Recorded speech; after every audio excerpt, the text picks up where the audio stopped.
Good morning, I'm Dylan Gonzalez. The United States men's national team beat Bosnia-Herzegovina 2-0 in the World Cup round of 32 last night. Team USA will play Belgium in the next round. That game is scheduled for Monday night at 8 o'clock. The Zach Werenski trade drama has been put on pause. Both he and Blue Jackets general manager Don Waddell released statements reaffirming Werenski's commitment to the CBJ. Earlier this week, the team was informed Werenski would be unlikely to sign a long term after his deal was up. On the diamond, the Guardians avoided the sweep when they beat the Rangers at home 9-4. The Guards will start a series in Chicago tonight with first pitch at 6:40. The Reds, on the other hand, lost 4-2 in Milwaukee last night. They'll look to avoid a sweep themselves this afternoon at 2:10. This update is sponsored by TurboTrack Realty. Done with that property? Call John Kozik at TurboTrack Realty. He'll buy it today for cash. 614-472-0000. Breaking sports news right here on The Fan, Ohio's sports destination. Breakfast time! Hello, welcome to T-Bone and Tyvis. Can I take your order? Just want a little breakfast. Hey, you want some crabs? Because I got some of them. Get ready to drive through the intersection of football, food, and fun. Come on, Joe! Featuring producer Dylan. Who are the 5 best rappers of all time? Special guests. You serious? And you. Wake up. For what? It's time for T-Bone and Tyvis. Wagwan! Another episode of T-Bone and Tyvis Thirsty Thursday edition. I'm Tyvis Powell. We got my man Dylan G behind the glass, keeping us on time and making sure that we got a show next week. And again, joining me, my brother, Joshua Perry. What's going on, JP? Good morning. Go to hell. I love that. Love that. Josh, as I was driving in today, I got to thinking about how you and I NFL careers came to an end. When you left because you had too many concussions, correct? Scrambled them eggs. When did you start getting concussions? Well, Tyvis, my first documented concussion was in high school. But when you're a little dude playing football, so when you're a Pop Warner. Oh, okay. You basically got a bobblehead on your shoulders. Yeah. And so I'm sure that there was some rattling going on way back in the days, but it started in high school and then went from there. Josh, I never. Yes, you did. No, I did not. Yes, you did. How did you know? Give me that, because I don't. How do you know that you suffered a concussion? And this is the problem for a guy like you, for example. Your equilibrium is already a little bit off. So it would be harder for you to know. Do not laugh at him over there. My North Star is true. So I know when I'm not feeling like myself. What do you mean? You don't think my North Star is true? I think you're a little bit more all over the place. I disagree. I think I'm a pretty sane guy. I feel like I'm pretty. This is not to say that I'm pretty. This is not to say that you're an insane person. That's what you implying. I'm not implying. I'm not implying that. I'm not saying that when you have a concussion, all of a sudden you're insane. What I'm saying is that my North Star is true. Okay, and I think that you're a little bit more all over the place. So I would know if I suffered a concussion. I think that you would just be like, okay, this is what it's supposed to feel like. Okay, let me ask you this. So when you sustained these, how many did you have? Like 6. Okay, when you sustained all 6 of these concussions, you didn't know plays anymore, you didn't know where the line. My head was hurting. That's it? No, I mean could I line up? Sure. Were there some where I'm like, we'll tough it out? Sure. Were there others where I'm like, I'm hurt? Yes. See, Josh, I when you say it like that, there's a strong possibility that I did suffer. I know. And I'm gonna tell you, there's more than a strong possibility. I'm gonna tell you, no, but it's only really one that I really can recall that I may have had a concussion, and that was when I was playing in San Fran. We was going up against Dallas, and remember that running back from Alabama? His name was Bo Scarback or Scarborough. Yeah, him. I tackled him. Big dude. Yeah, when I tackled him. He's a load. Yeah. When I tackled him, it wasn't to hit on him. It was when you hit the ground. I hit the turf. That's how it happens a lot of times. It's called second impact. Yeah. Yeah. So when I got up, Like, You had to sit there for a second. I didn't have to sit there. I've done that where you hit. See, well, you gave it away. If you sat there, you gave it away. When you hit somebody, and then you gotta. It's not just laying there, but you gotta sit up for a sec and take a deep breath before you get to your feet. You probably had a concussion. So I got up because DVs, you try to pop right back up. Yeah, all that popping up right back up. Felt a little tipsy, didn't you? And I walked to like my spot. I was playing corner, so I knew I was on that side. Sure. But like I didn't know what the play was.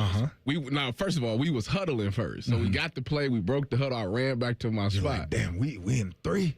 And I got out there. Man. I got out there, and I'm like, what did he say the play was? So I asked the linebacker, what's the play? He's like, shut up. He told me what the play was. And then you were like, I'm good. I said, I got it. Okay. I lined up.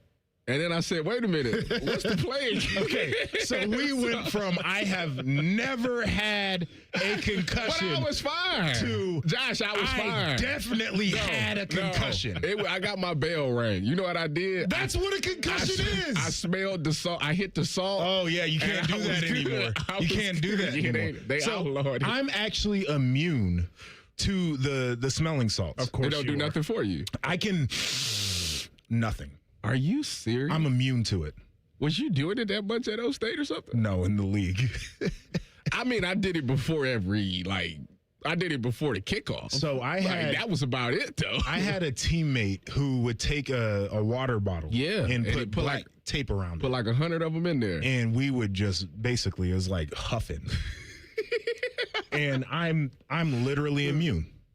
That's crazy. Yeah. No, it like burned the hair in my nose when I smelled it. You'll be fine. Nah. Well, you know, the crazy thing is, so like when you were done, like your last team was Seattle, right? Well, I was there for preseason. And was that your favorite team to be on? I wasn't there long enough. Was Indianapolis your favorite team? Yes. You really like Indy. I liked Indy. My experience but with the Chargers, doing they were ass. No, because I went to Indy too. Yeah. Indy, they were doing the renovations. They were. I hated their facilities. I don't know what it looks like now that the renovations is done, but at the time, that was the one time in my life where like football felt like a job for me. Oh, wow. Yeah, it was bad. I was miserable. So that was the only work you've ever done? Yes. Yes. Good for you. Was Seattle your favorite spot? Seattle and San Fran both was fun. Like Seattle. Did the Seahawks release you twice? I hate you. He set you up so bad. He loves to do that. Oh, man. Good work out of you. No, +1. Anyways, Seattle for me was fun. Like I literally, they had a vibe there. That place was a whole wanted vibe. to go to going the into a team meeting there compared to other places. You go in the team meeting. Did they make you shoot? I didn't shoot. Oh, I did. But going into the team meetings there, so like most of the places you walk into a team meeting, guys are low energy. They're just shuffling in. They got their hoods up, cinched tight like Kenny from South Park. You know, you can't really see the face. Yep. Right. And it's just low energy. And you have a coach who has no motivational skills whatsoever up there preaching to you about whatever the word of the day is. You go to Seattle and there's energy. You got a little music playing. There's a basketball hoop there, a little competition. Oh, yeah. I talk about good touching here in the office. I believe in good touching. This comes from Pete. Pete was very much a slap hands kind of guy. You know, dap up your guys. Like contact makes groups closer. That the energy in that building was different than the energy anywhere else I had been. Yeah, and they used to always say, if you leave here, it ain't like this. And I was always scared to find out. So when I got cut, I was like, oh, man. But, yeah, no place was like Seattle. San Fran was close, though. They didn't have the hoop in there and all that, but it was like it was a younger crowd. Like we were all hip, and Kyle Shanahan was a young coach at the time, so he could relate to hip us. to the jive. Yeah, so, like, I actually enjoyed my time there. the difference between you and I is you was forced out from injuries. I was forced out because I just wasn't good enough. We didn't walk out on our own terms. Very seldomly do people walk out on their own terms. I think it's clear you didn't like your other stops because Richard Sherman wasn't there. This is true. No. Sherm. Yeah. Listen. That's the one common denominator between Seattle and San Francisco. When I talk to him, he always says, I wonder what your life would have been like if you never met me. That's what he says to me. And you know what I tell him? Probably better. I'm pretty confident that my life would be better. And I'm going to tell you why. Because I played safety in college, but when I went to the league, I moved to corner.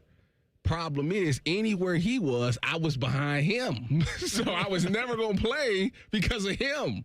So if I just got away from him and stayed at corner, problem is, when I got away from him, I went back to safety. That's a whole nother story there. But every time he followed me or was with me, that was one corner spot that I knew I couldn't get. So you went from corner in high school.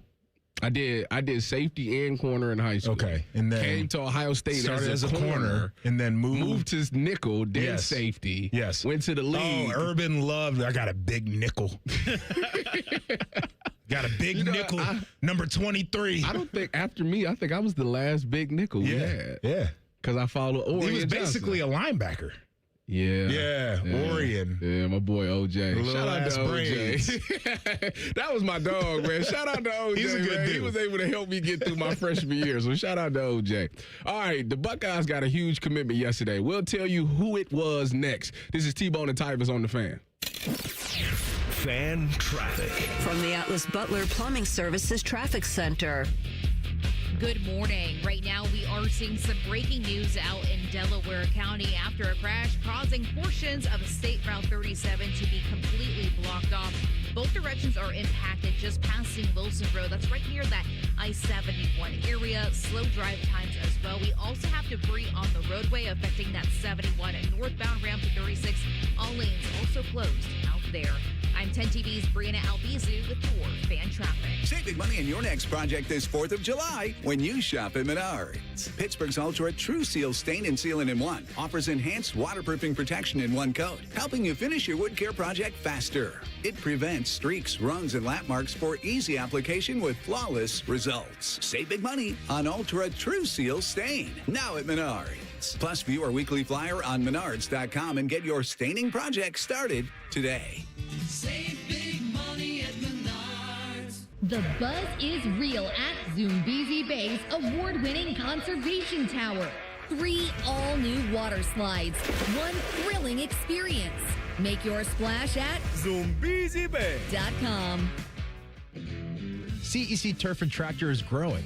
We're proud to welcome Green & Sons Equipment's Mount Sterling and Marysville locations. Same hometown service you trust, now with the strength of one of Ohio's largest Kubota dealers. Visit CECTurfandTractor.com today. If you dread dealing with your insurance company more than you dread yard work, in 90-degree weather. Wow, it is a scorcher out there today. With a swarm of hungry mosquitoes buzzing around. Then you might have Insuranoia. And if you have Insuranoia, then you should get NJM. They go to great lengths to do what's best for their policyholders. No jingles or mascots, just great insurance. NJM. Recalculating route. Estimated arrival time. Never.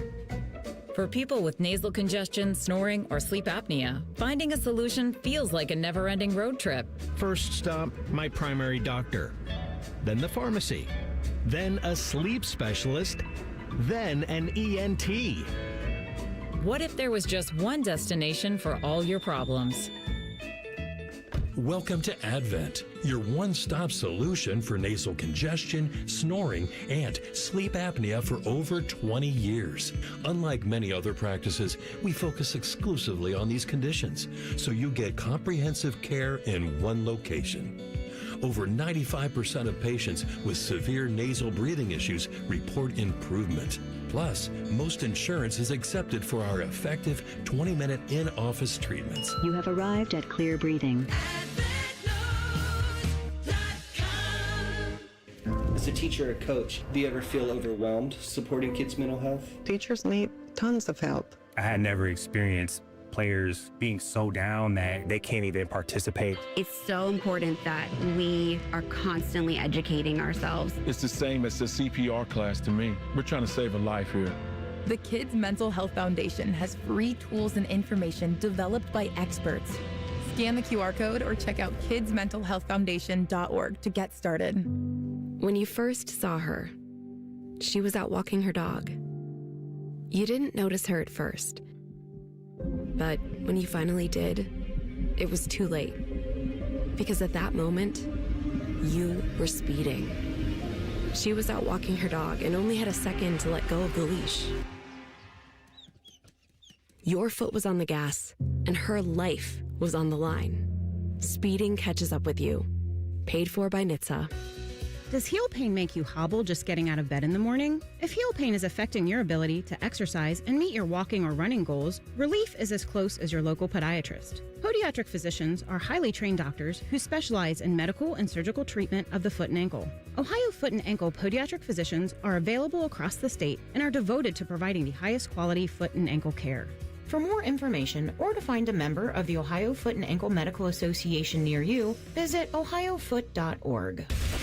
Think you know Buckeye football? These two say, hold my beer. The Beat with Austin and Berm. Sponsored by The Waterworks. Daily on the Fan's YouTube and wherever you get your podcasts. Your home of the Buckeyes, The Fan. Fan weather. From the Logan AC and Heat Services Weather Center.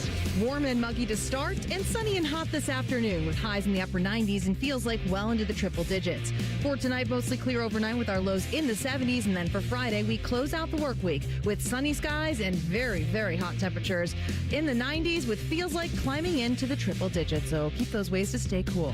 For The Fan, I'm meteorologist Meredith Garfalo with the 10 weather impact forecast. The two most mature people working at the radio station. And that's just because they wear pants. The pervert and the skivvies. Rothman and Ice. Weekdays at noon. The Fan. Just a reminder, Tyvus thinks all pizza tastes the same. Also a reminder, Tyvus was born without taste buds. You're listening to Bone and Tyvus. You know what? That's the perfect join back because yesterday, as I'm sitting there last night, I had a podcast I had to record. When I get done with the podcast, I have a text message from our buddy Fishy, old Fish. He sends me a picture of a slice of New York pizza. And you know what I said when I saw that? What'd you say? Looks just like every other slice of pizza I've ever had in my life. No, that's just dumb. That is just dumb. It looks similar. Like, what's the difference? What's the difference between that and like Sbarro? It's a big slice of pizza. That's what I thought when I saw it. It's when you put it in your mouth. That's the difference. Whoa. Wow. All right. You're not going to do this. It's too early to talk about that. There's an actual thing that people talk about with the bagels and the pizza. Yes. Oh, that's what, you know what? Factual. By the way, T-Bone is joining us next segment, correct? Yes. All right, we're going to. Tibonius. He's supposed to have had bagels yesterday, and they're supposed to be unbelievable in New York. We're going to talk about that, but go ahead. You want to know why they say it's unbelievable? Is because of the water. They say the water there actually affects the bagels and the pizza. It creates the chew. Is it so they got that little bit of chew that you get when you bite into it? It's because of the water, allegedly. I heard the same thing, and I'm a born New Yorker. I lived there until I was 9 years old, and I was told the same legend. Yep. That it's about the water. It ain't no difference between that and Panera. You can go right to Panera and get you a same bagel. Let's have this conversation. Private equity has ruined everything because Panera, when I was a kid, you go in there, you get your little scone, you get your sandwich, and it was all right. Mm-hmm. You go there now, it's hell. I haven't been to Panera since. Don't. Really? Yeah, don't Terrible. go. Why? Private equity ruins everything. What do you mean? Like, what changed? The quality of the food? Yes. What they do is they try to extract every bit of value they can out of any business that they buy. So they cut. And at a certain point, the cutting gets to the actual product that you're consuming. It's almost like drug related. Go ahead. Yes. They learn from the cartels. They are a cartel. Yes. And so now you go in there, they got completely different. The Danishes look different, the scones look different, and they all taste terrible. The reason why I don't go to Panera is because I'm not trying to spend $20 and still be hungry. Now that's why I don't go right there, because the prices of it has been unbelievable. All right, let's get into this story. Do you believe in nepotism? Yes. Would you why you say it like that? Because would you consider? First of all, let me lay the scene. Jet Harrison, the younger brother of Marvin Harrison Jr., committed to Ohio State. 5-star guy. I think he's arguably the number 1 wide receiver in his class. All of those things. Do you think that? Are you saying he's a nepo baby receiver? Yeah. I'm in the Lucky Sperm Club. Yeah. The Lucky Sperm Club is hilarious. Yeah. I haven't watched him, just to be honest, there. So I can't speak to his game. Now, he is the number 1. I think some people have him as the number 1 ranked wide receiver. They do. Yeah, but Arch was the number 1 ranked quarterback, and people were saying that if you make his name Smith, is he the number 1 quarterback? I'm not going to go as far as to say he's a nepo receiver. Okay. I'll watch and see and figure out where I think he belongs. But it's a little bit of a stretch for me right now to be like nepo receiver. Do you think it's interesting? Will you find it interesting if he is better than Marvin? Because for the simple fact that they both have 2 different wide receiver coaches at Ohio State. Marv, my whole thing with him for all of his greatness was that he is not an elite separator. You don't think? Did he ever really run away from people?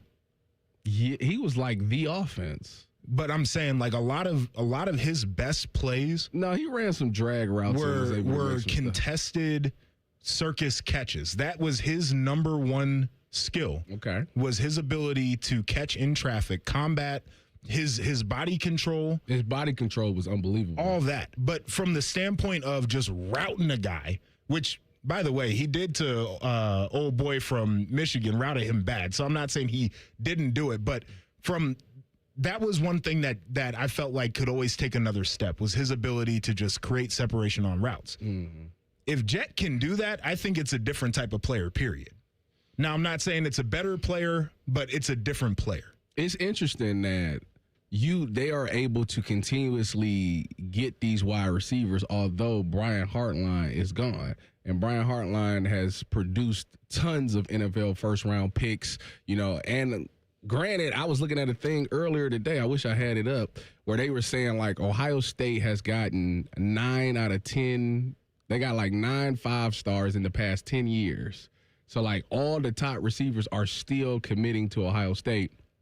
Obviously, a lot of that had to do with Brian Hartline, but now that he's gone, you would think that maybe it could dip a little bit. But it didn't. Here's the thing that I would say, though. When Zach Smith was here, the recruiting wasn't necessarily the same. But we was running the ball more. But also were developing NFL wide receivers, too.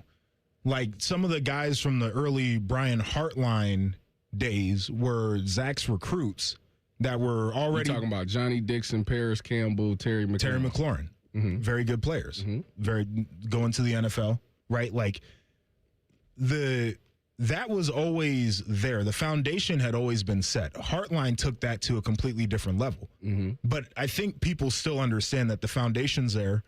Ryan Day's offense, the way that it's constructed, is always going to have great quarterback play. Yeah. And it's going to feature wide receivers. So I think recruits are still very comfortable, regardless of who their position coach is. They're comfortable in the fact that Ohio State's offense is still going to be very friendly to wide receivers. I don't know about that, though. You don't know? Isn't Arthur Smith's whole thing about running the ball and having these different sets? Who is the head coach? You told me yesterday. I think they're going to run it more. I told you yesterday. All right. Yes, but that doesn't mean they're only going to run the ball.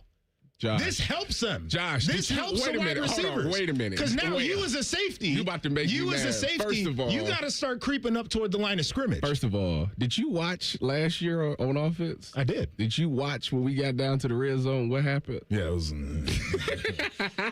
So where are you going with this? They was taking receivers off the field for tight ends. I don't think they'll make the same mistake. I think Arthur Smith loves tight ends. Arthur Smith is like the greatest player in the world to him. Which is fine. I think Ryan Day is going to be like, we need to be able to do more of the run the ball in the field thing. When we get down into the short part of the field, I don't want you to take my best players off the field, whatever that looks like this year. I think he would have to learn from that regardless of who has the play sheet. Do you agree or disagree? I would hope you only make that mistake once. All right, then. I mean, so I think we're pretty much on the same page. I think you can run the ball more and become a better running team while also saying we can take the top off of the defense. Well, you as a safety, when teams are running, Mr. What's going on with the run fits over here? When teams are running the ball, your mentality changes a little bit. Now you might get caught flat-footed. Depends on what depends on my responsibility. You just like to argue for the sake of argument. It depends on my responsibility. First of all, when I was playing safety here, we were taught our first reads is flat feet reads. Right. We bounce for 3 steps. Well, you're going to be bounce, bounce, bounce, bounce, bounce, bounce. If they're running it, that little bounce is going to be a little. If I had the middle of the field, if I had the post, like I would just roll to the post. I wouldn't even care if they was running. I would hit the post first, then come back up and try to make a tackle on the run. And I think if you got Bo Jackson hitting you for 7-8 yards a carry, you might not be so.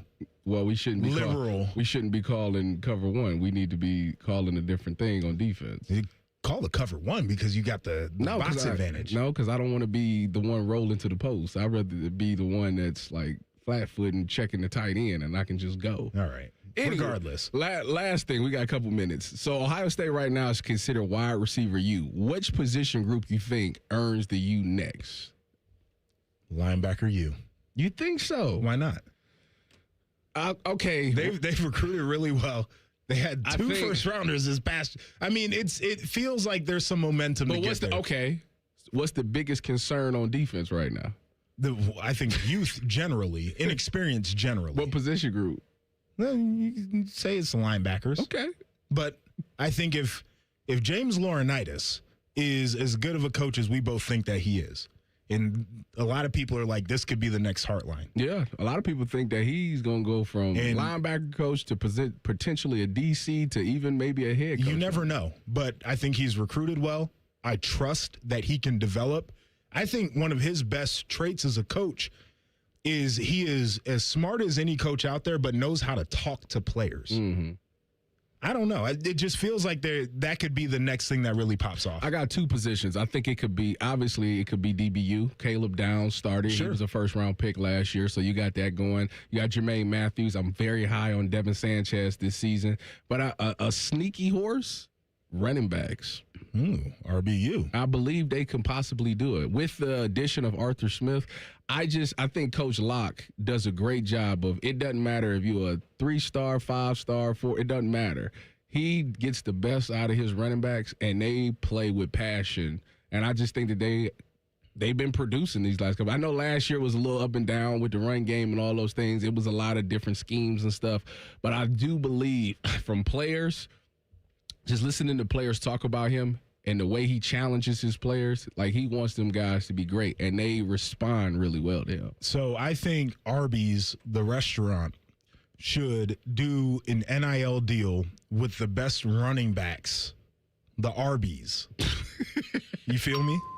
Thank you. Don't give him no dingo, Dad. Are you crazy? Thank you. No, first of all, I don't know too many people that eat at Arby's. You don't like the curly fry? It's overrated. Oh, okay. It's a little overrated. Break. It's overrated. Break. I'm just saying. Break. Listen, all right. Yesterday, the World Cup happened. The U.S. beat Bosnia by 2-0. We're going to have our expert on soccer join us next. This is T-Bone and Tyvis on 97.1 The Fan. Fan traffic. From the Atlas Butler Plumbing Services Traffic Center. Well, we got some early birds over in New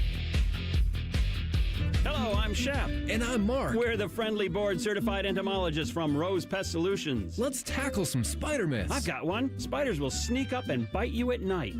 That's a myth. Spiders are not interested in having you as a midnight snack. Okay, I've got one. You swallow spiders while you're sleeping.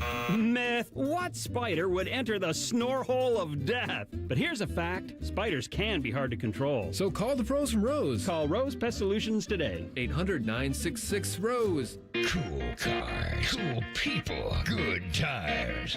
Get ready for the biggest and best automotive happening of the year. The Good Guys 28th Summit Racing Nationals presented by Grundy Insurance. Over 6,000 classes. Shop the swap meet in Huge Fender Midway. See which ride takes home the crown of the Good Guys 2026 Forge Line Street Machine and Classic Instrument Street Rod of the Year. July 10th to the 12th at the newly renovated Ohio Expo Center in Columbus. Details at good-guys.com. Hey there, Bo Bishop here. Tired of the same old routine? It's time to escape with an RV from RCD RV. Motorhomes, fifth wheels, travel trailers, they've got them all. Shop hundreds of RVs in stock today. 3 locations in Central Ohio to serve you or online anytime at rcdrv.com. Financial literacy starts young. Tel Ohio Credit Union offers Greenlight, the popular money app and debit card for kids at no cost with your personal checking account. Help them earn, save, and learn. Visit telohio.org/greenlight. Tel Ohio is open to anyone in Central and Southwest Ohio, federally insured by NCUA.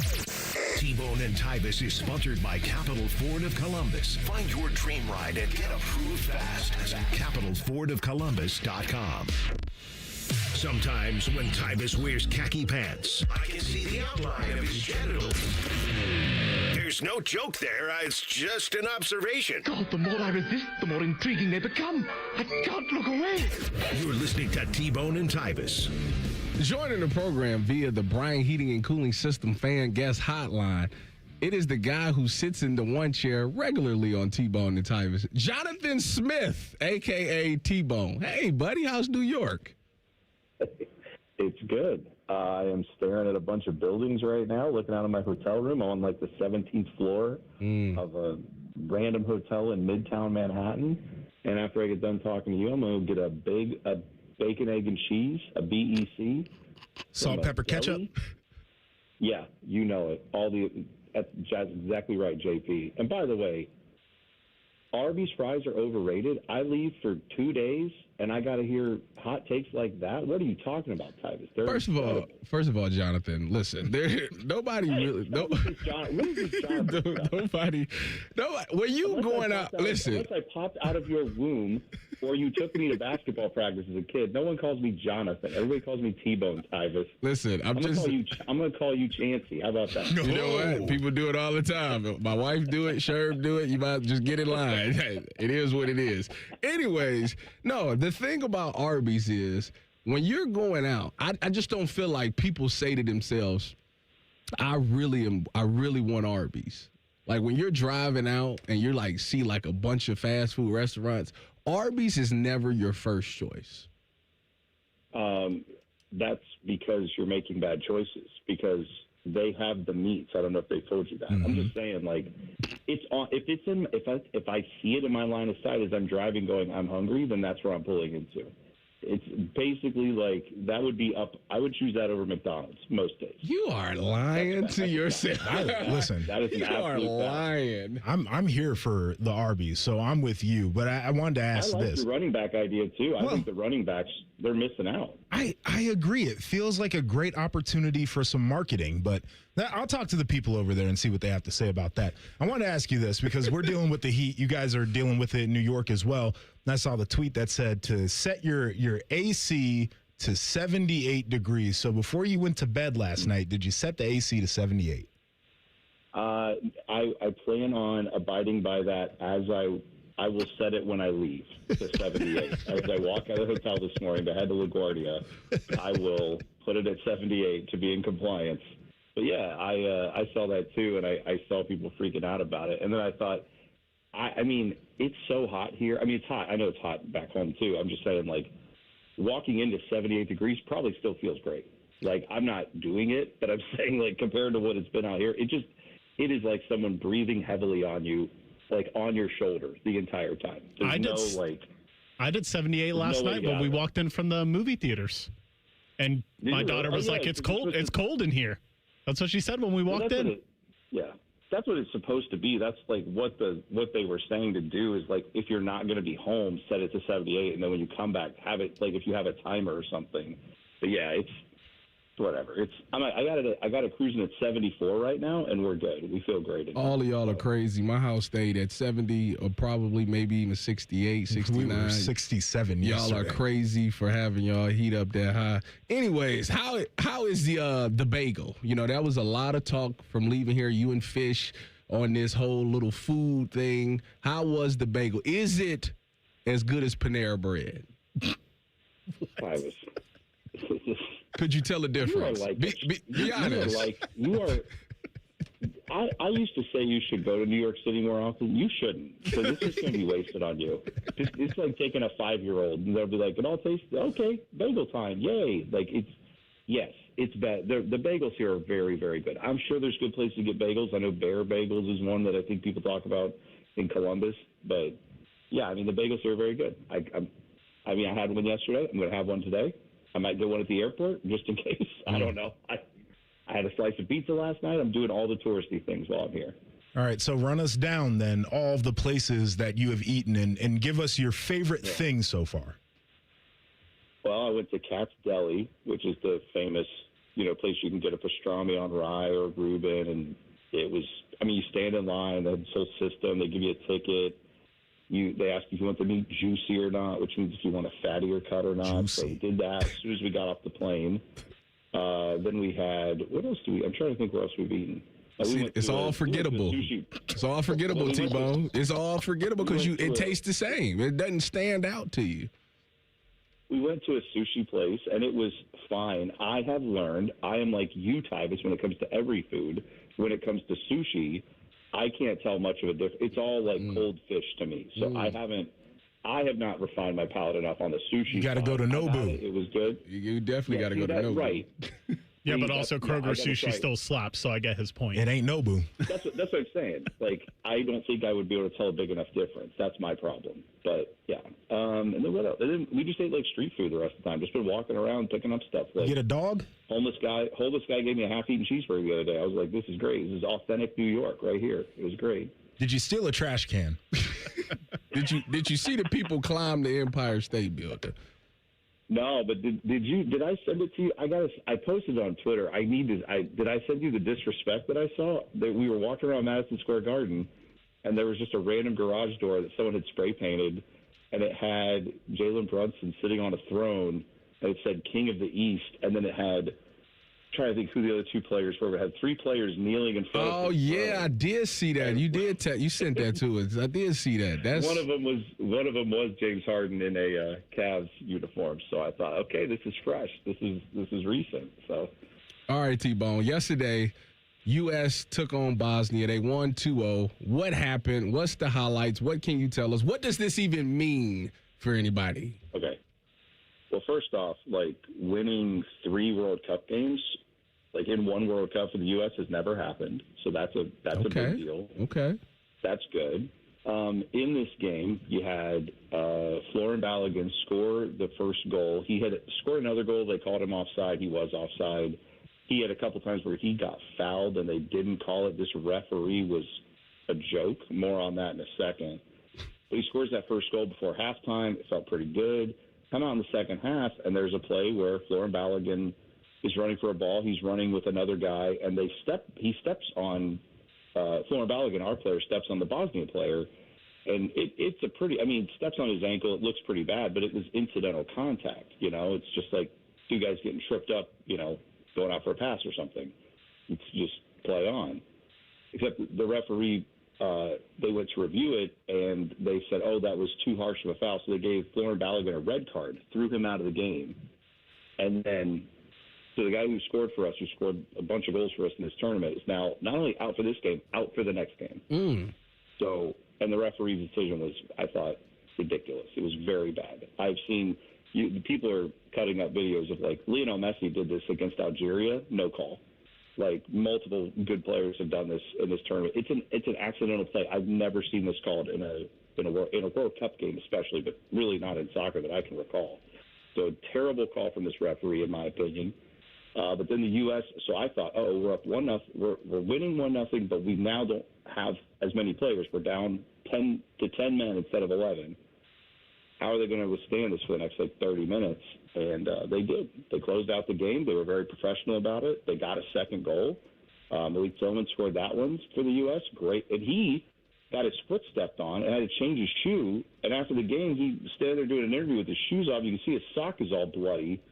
So, it was a rough game for the U.S. physically, but they held their own. Bosnia was very tough to break down, but they eventually did. And, yeah, it was a very good performance for the U.S. I want you to know that before we let you go, I want you to know that you are responsible for Boone Jenner not being with the Blue Jackets anymore. You started the whole take the C thing away.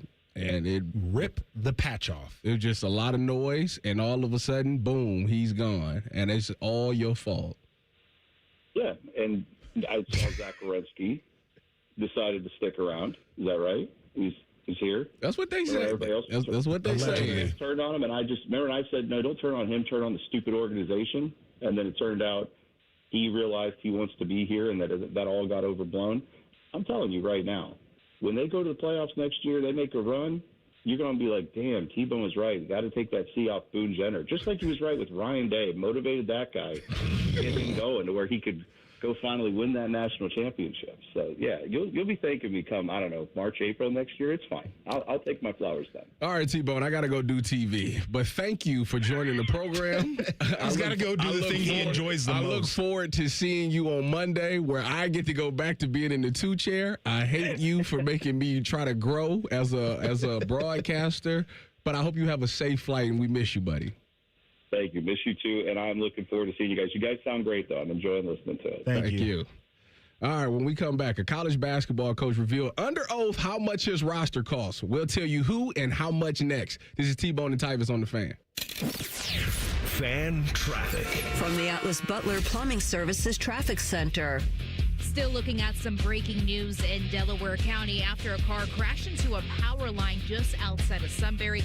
That means a portion of State Route 37 is closed in both directions past Wilson Road and right near 71. We also have debris on the roadway being reported close by, affecting that 71 northbound ramp to 36. All lanes are closed. AEP Ohio says they are working on the situation right now. Instead, just use that workaround in the meantime. Just take State Route 3 to get you back towards 36. I'm 10 TV's Brianna Albizu with your fan traffic. Newman Roofing, as part of their 2025 Commitment to Community initiative, is proud to sponsor the Fan and 10 TV's Beat the Heat Fan Drive, benefiting Life Care Alliance. You can help Ohio's most vulnerable residents deal with the extreme heat this summer. How can you help? Purchase new box fans and bring them to the nearest Franklin County Fire Station, or you can buy online and ship fans directly to Life Care Alliance. The collection and distribution of fans is to assist residents who are at risk of heat stroke or heat exhaustion. For more information, visit 10tv.com/beattheheat or lifecarealliance.org. Craving the O? Now it comes to you. For loyal fans, the O on Lane is now offering the O on the Go catering delivery. Perfect for the office or any group. Order boxed lunches or group catering right now at theoonlane.com. The O on the Go, delivered fresh, delivered easy. Whether you're repping the orange and brown or shouting Hoo Day, the ultimate football pilgrimage is closer than you think. Ditch the living room, get the family on the road, and make the short drive to greatness and visit the Pro Football Hall of Fame in Canton. From the backyard to the gridiron, it's the one place where every fan comes together to create new family memories. Make it a weekend to remember and see why Ohio truly is the heart of football. Visit ProFootballHOF.com and plan your visit today. The rings, the moment, the forever. Make it unforgettable. Join us February 27th and 28th for Diamond Seller's Wedding Weekend. Enjoy preferred bridal pricing on wedding bands and engagement rings, now up to 30% off. Visit Diamond Seller on Selma Road or at Easton Town Center. From the FIFA World Cup to competitive business environments, grand ambitions lead to game-changing achievements. At Bank of America, we're there to support businesses at every step, providing insights and expertise to help you gain an edge. He shoots, he scores! What would you like the power to do? Explore winning business solutions at BofA.com/gamechangers. Bank of America, official bank of the FIFA World Cup 2026. For a lot of workplaces, the work week doesn't end on Friday. That's why there's EasyCater, the best way to order food from favorite restaurants for your hardworking team, even on weekends. With EasyCater, you'll find great options for any group size and any shift, with tools to help meet dietary needs, stay on budget, and simplify expenses, all backed by our award-winning 24/7 support. EasyCater, your Monday through Sunday workplace food platform. Start an order for your weekend crew at easycater.com. Scotty Vegas here, and my new Bronco from Krieger Ford might go down as one of my best purchases of all time. I love it. The family loves it. I decided to get my wife's car some much-needed service. Krieger Ford conveniently picked up her car. I was prepared to spend a ton on repairs. Nope. They walked me through the problems, and it was fixed and brought back to our driveway in a day. Plus, saved me some money for some summertime parlays. The Krieger Ford experience is awesome. See for yourself at KriegerFord.com. Hey, it's Anthony here for the Good Feet store. Years ago, I told you about how my feet ached, just general fatigue. But man, I've been feeling good with my personally fit arch supports. There's no doubt they've helped me. They've stabilized my feet. I always feel supported and my body feels aligned. They're firm but flexible, and I can pop them into any pair of shoes. In fact, I'm still wearing my original arch supports. I work out with them in my shoes, ride the bike, and play golf. My arch supports from the Good Feet store changed the game for me. And the fitting I got was personalized, and it will be for you. It's really thorough. They measured my feet and arch size, and I knew right away after taking the test walk around the store, I felt the difference. Book your free personalized fitting today, and once you've been fitted and you found the supports that work best for you, you'll be able to wear your new arch support inserts home. They're made in the USA and engineered to last. It's simple. Just stop by the Good Feet store in Grove City or on Polaris Parkway in Westerville. No appointment necessary, but you can always schedule online. Get started at goodfeet.com. In the old days when people lived to be 40, you only had one option for listening to your favorite show. But now, ooh, baby, radio, podcast, the Fan app, and YouTube, just to name a few, live or on demand. You have no excuses. The Fan. All your favorite Fan shows are available when you want them. Head to 971thefan.com and hit that subscribe button. The Fan, Ohio sports destination. Tyvis Powell helped the Buckeyes win a national championship. T-Bone watched Tyvis Powell help the Buckeyes win a national championship. Equally important, you're listening to T-Bone and Tyvis. All right, so one of the big things that happened in college basketball last year was always about how much money each roster cost, right? You got the Wolverines saying that they spent around, I think he said, Dusty said, what, 10? Around 10 million or something like that was his roster? Yep. Well, yesterday, Rick Pitino revealed under oath that Xavier will have $14 million in roster compensation this season. So the money is only going up. They were last year at $5.5 million. So they tripled their money. It must be a lot of Xavier boosters that want to see the program up. How you feel about this, Josh? Well, I wish some of it was in my pocket. Yeah, I know that. Start right there. Probably spend it a little bit better than old Richard Pitino there. But it's the world that we're in, and there are multiple factors of this. Like I think the biggest thing, and if you talk to coaches or ADs or anybody who's in this, they would tell you that the free agency aspect of this is why the money's going up and why it's so crazy. Because every year, guys can just hop in the portal, or they can say, like, I won't get in the portal if you give me more money. So I'm going in there, I'm getting more money, or I can stay here and you can just give it to me.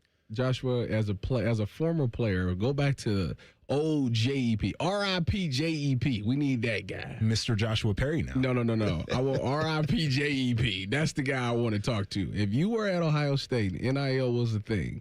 Would you have gotten the portal every year just to test the waters? I don't think I would have. Mm-hmm. Now, I can't tell you exactly what I would have done, but Ohio State was, and I guess it's like the old school mentality. I wanted to be there, just close to homes where I felt like I was going to develop the best. This is a place I wanted to call home in my future. Like, I didn't necessarily desire to be anywhere else. Now, if you're sitting there and let's say your value as a linebacker is like starting linebacker and Power 4 is $700,000, and they're like, we'll give you $400,000, I might have to threaten. You mean to tell me? A $300,000 swing is like, you got to threaten at that point. You mean to tell me all the times you and Fick got into it, you wouldn't have thought about, you know what, I'm getting out of here. Oh, I thought about it already. Let's be perfectly clear. The way me and Coach Ash clash, I would have threatened him every day. Listen, you keep messing with me, I'm going to get in the portal. You see that door right there? I'll walk right out. Then I would have seen Malik get them interceptions, and I would have been like, you know what, never mind. Do you think you would have been a guy who would have tested free agency? Me? Yeah. No. Because you're all in. One for me, I think that they would have done a good job of taking care of me. Right? You think? I think so. I feel like this is the thing I've learned in the world. I wasn't high maintenance, though. It's not like, okay. Those are the ones that they don't take care of. No, I don't think that's the case. The squeaky wheel I don't think that's the case. Gets the grease. Josh. No, I'm telling you this. If my position on average paid $1 million, I don't think they would come to me and be like, yeah, we're going to give you $200,000. No, but they probably come and be like, we'll give you $800,000. And then what are you going to do about that? That's fine. Oh, see. That's fine. That's a little 20%. I mean, because you got to think about it. $800,000, but I'm also playing at Ohio State where I'm going to be on TV where if I do well, it's probably LSU is going to give you 1.2. Well, then I'm going to have a conversation. Exactly. I guess that's what I'm getting at is like, I think the idea that both you and I probably would not have been high maintenance when it comes to this, like those are the guys that I feel like end up getting the short end of the stick. Because the guys who are constantly bitching about money and their agents calling, like it's tiring and the coach is like, oh, I don't know if I want to deal with it. And then we all see that these guys end up getting the money that they were. I don't think so. Well, not. Did you see the transfer portal this past year? I'm not saying like every player that gets in. Ohio State said Arrivederci. We ain't paying you. Those guys got their money somewhere else, though. But I'm saying guys who played got money. There was that whole, remember the whole Bo Jackson thing? I'm trying to think of who played that left. Did anybody play? That's what I'm getting at. The bad players are gone. I'm not saying that they're bad players, but the guys who didn't provide the value and asked for more money, they were gone. The guys who were like, I need a little bit of a raise, the Bo Jackson thing got a little bit weird, didn't it? I thought for a second he was gone. And then they found money. And I guess that's what I'm getting at is like you and I coming in there and we're low maintenance guys. This happens in the business world too. That's why you need an advocate. That's why when it comes down to contract time, you got to go in there and you got to start swinging a little bit. And then they're still going to try to shortchange you. I just give me the pen. I went through this give me the pen. At my other job. Yeah. And it's one of those things where it's like you do everything right. You be as low maintenance as you want to be. And I was sitting there thinking for a sec, like, damn, what if I was one of those guys who was a diva? Maybe they would have put a little bit more money in my check. And that's the squeaky wheel. You know the one thing gets the grease. A lot of people in this broadcasting field get that I refuse to ask for, but I do want it, is that they refuse to fly anything but first class. That's the one thing they. I'm not sitting in coach or I haven't sat in coach in years. Must be nice. They have you flying in coach to go to like Seattle and Eugene? Yeah. I'm never doing that. Oh, man. I never put it in my contract listen, man. You should ask for it. I'm happy enough to just get the ticket. You should ask for it. Tell your agent, Richard Sherman. These guys, all these big companies use travel agencies anyway, and they do so much business that they're not paying what you see when you open up the app. I would ask for it personally. It's too late. I already signed it. What? You're a big man to be sitting back there. I sent it to you before I signed it. You're a big man to be sitting back there.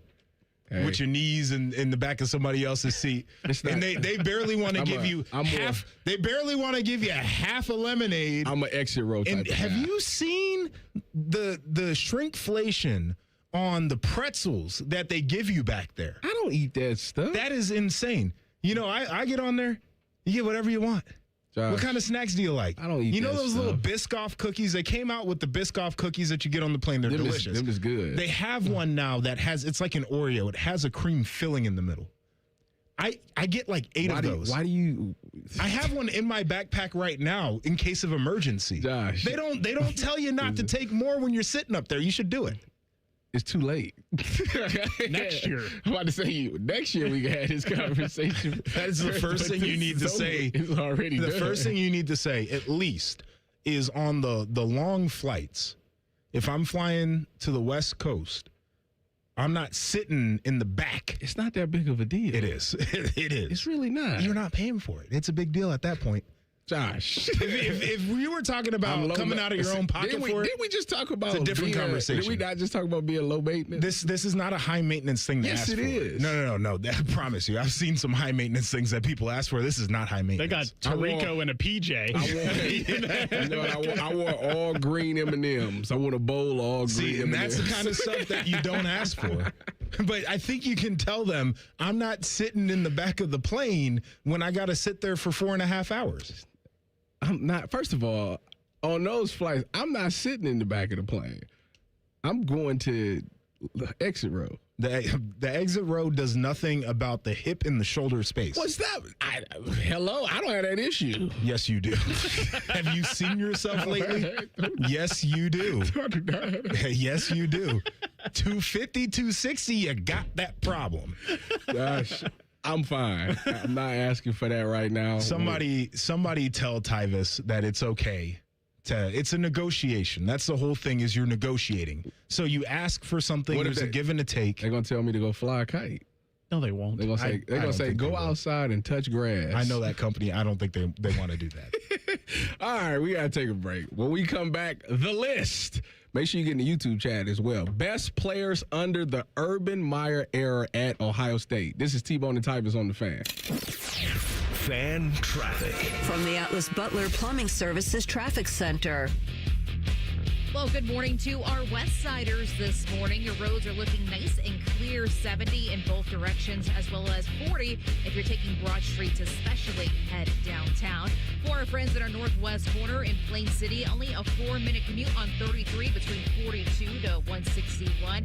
And if you're heading southbound right now to 70 south to be exact, between East Broad Street to 70, it will only take you 1 minute.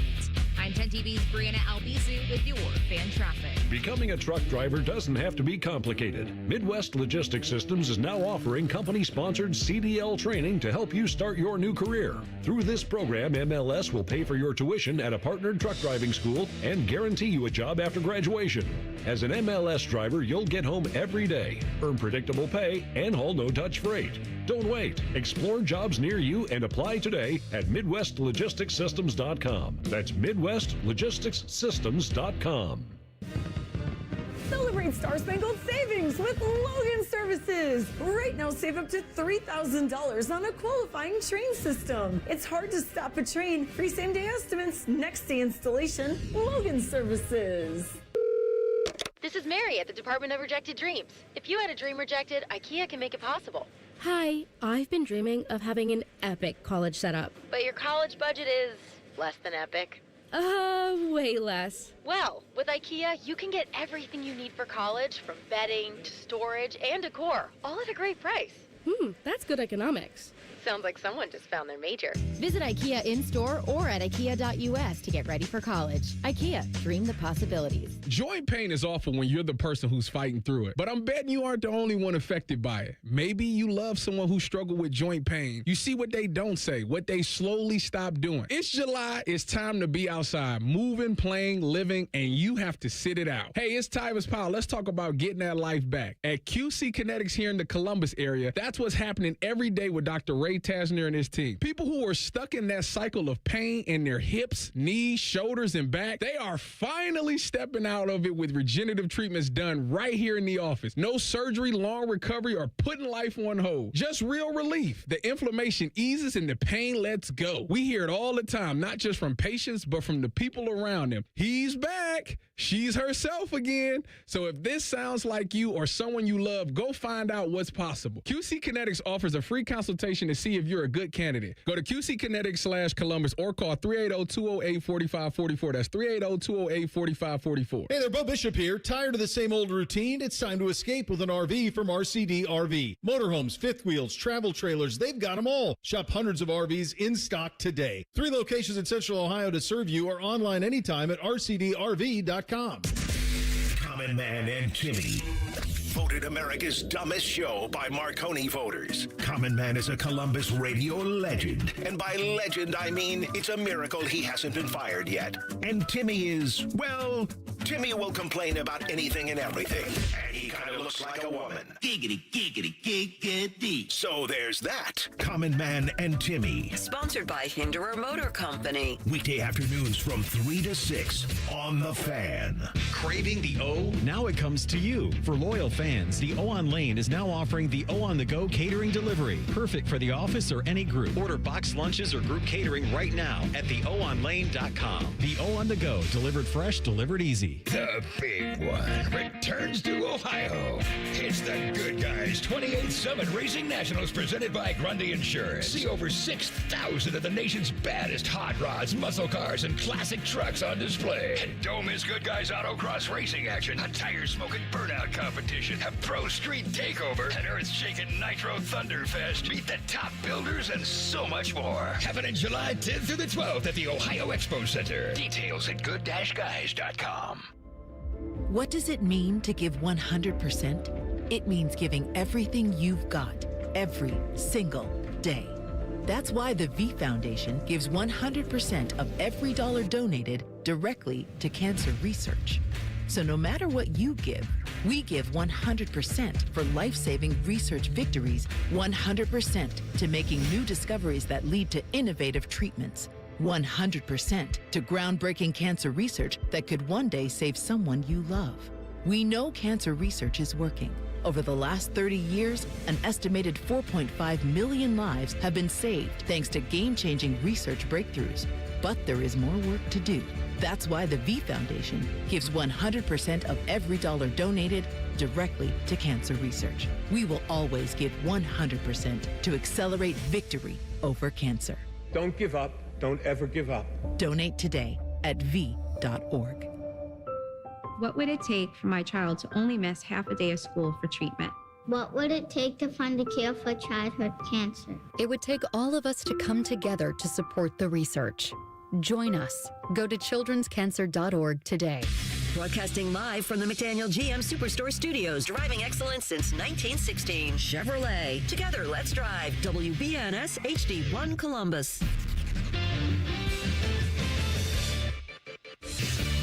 Good morning, I'm Dylan Gonzalez. The United States men's national team beat Bosnia-Herzegovina 2-0 in the World Cup round of 32 last night. Team USA will play Belgium in the next round. That game is scheduled for Monday night at 8 o'clock. The Zach Werenski trade drama has been put on pause. Both he and Blue Jackets general manager Don Waddell released statements reaffirming Werenski's commitment to the CBJ. Earlier this week, the team was informed Werenski would be unlikely to sign long-term after his current deal was up. On the diamond, the Guardians avoided the sweep when they beat the Rangers at home 9-4 yesterday. The Guards will start a series with Chicago tonight, first pitch at 6:40, and the Reds lost 4-2 in Milwaukee last night. They'll look to avoid a sweep themselves this afternoon at 2:10. This update is sponsored by TurboTrack Realty. Done with that property? Call John Kozik at TurboTrack Realty. He'll buy it today for cash. 614-470-2000. Tyvus has a bum wrist from playing football. Bone has a bum wrist from opening the heavy doors at Sheets. You're listening to T-Bone and Tyvus. Second hour of the program. All right, the list today. Best players under the Urban Meyer era at Ohio State. This is going to be good. Continue to get in the YouTube chat. Oh, I'm seeing some names in that YouTube chat. Some people that I kind of forgot. Hold on. I got to write it down because I forgot that name right there. I'd be disrespectful if I didn't say that name. Before we get into it, when we were discussing doing this, Tyvus asked multiple times, are we doing just at Ohio State, which makes me think he wanted to praise Percy Harvin. Percy Harvin definitely would have been. Actually, he wouldn't have been my number one, though. It actually would have been Cam Newton. Does that really count, though? Yeah. Does Joe Burrow count? I wouldn't count him. I just wouldn't count him. Did Cam Newton take a snap at Florida? I don't think he did. Then it don't count. Percy Harvin is there. All right, Josh, you want to start it off? Yeah. We ain't got a list 5. Just I don't know where I want to go. Like if I had to, the layup is Joey. The layup is Joey. let me go with the non-layup though. Okay. I feel like the JT Barrett impact was elite. I just watched a video on Instagram yesterday, and they was like showing how JT was this unbelievable leader and all of this stuff. And then I looked at the comment section, and he was like, people in the comments is like, they love JT for who he was and all the things he did, but they were convinced that if he was the quarterback during that run, we wouldn't have beat Alabama and stuff like that. They said that his arm had limitations. World will never know. And I just think that's crazy. Because we was rolling with JT. Like, so I don't. He was. And then on top of that, even the next year when him and Cardell, Cardell beat him out for the starting job, when they would go to JT, that offense was a little bit better. He had that it factor. This is probably the best way to put it. Yeah. He's a gritty player. A gritty quarterback also is something I really respect. And I feel like we see it at the NFL level. The guys who typically have the most success, like they just have a little bit of extra grit compared to other quarterbacks. So I love that about him. Baker Mayfield got a lot of grit. He's got some grit. That's how he's Dylan's boy. But he turned things around. All right. I'm gonna fly by that one. But it was the grit. It was the leadership. He could get you. Look, if you needed 2 yards, he was going to get you 3 or 4. And I appreciate that a ton. Jim Harbaugh wants to disagree with you. Well, yeah, whatever. You sit up there whining in press conferences all you want to. The one thing that I used to love, you and I'd be sitting there, punt team ready. You got to get your helmet on. You stand on the sidelines. And then they call, Q power or whatever, and it's a first down. You go sit your ass back down on the bench. That was phenomenal. Like, that's the kind of stuff for me that I love. I hated the fact that we would get a stop and literally 2 plays would go by and they say, punt. Do you know how annoying that is? I just sat down because, when you come off the sideline, the coach got to do the adjustments. The sweat off of my brow. I just sat down. Yes. It was a sign of relief when they got the first down. I will say that. You said the layup is Joey Bosa. Is the layup on the other side of the ball Zeke? I think it has to be. Yeah. That postseason stretch for Zeke is, I don't think in the history of the sport it's talked about enough what he did. Zeke had like 200 yards every game. He did. That's ridiculous. Boy, one of the games he had 15 yards a carry. I went back and looked at the national championship game. And I was just like, yeah, this dude was different. He is. Because what people fail to realize, and I love to point this out, that the offense turned the ball over 4 times in that game. It didn't matter.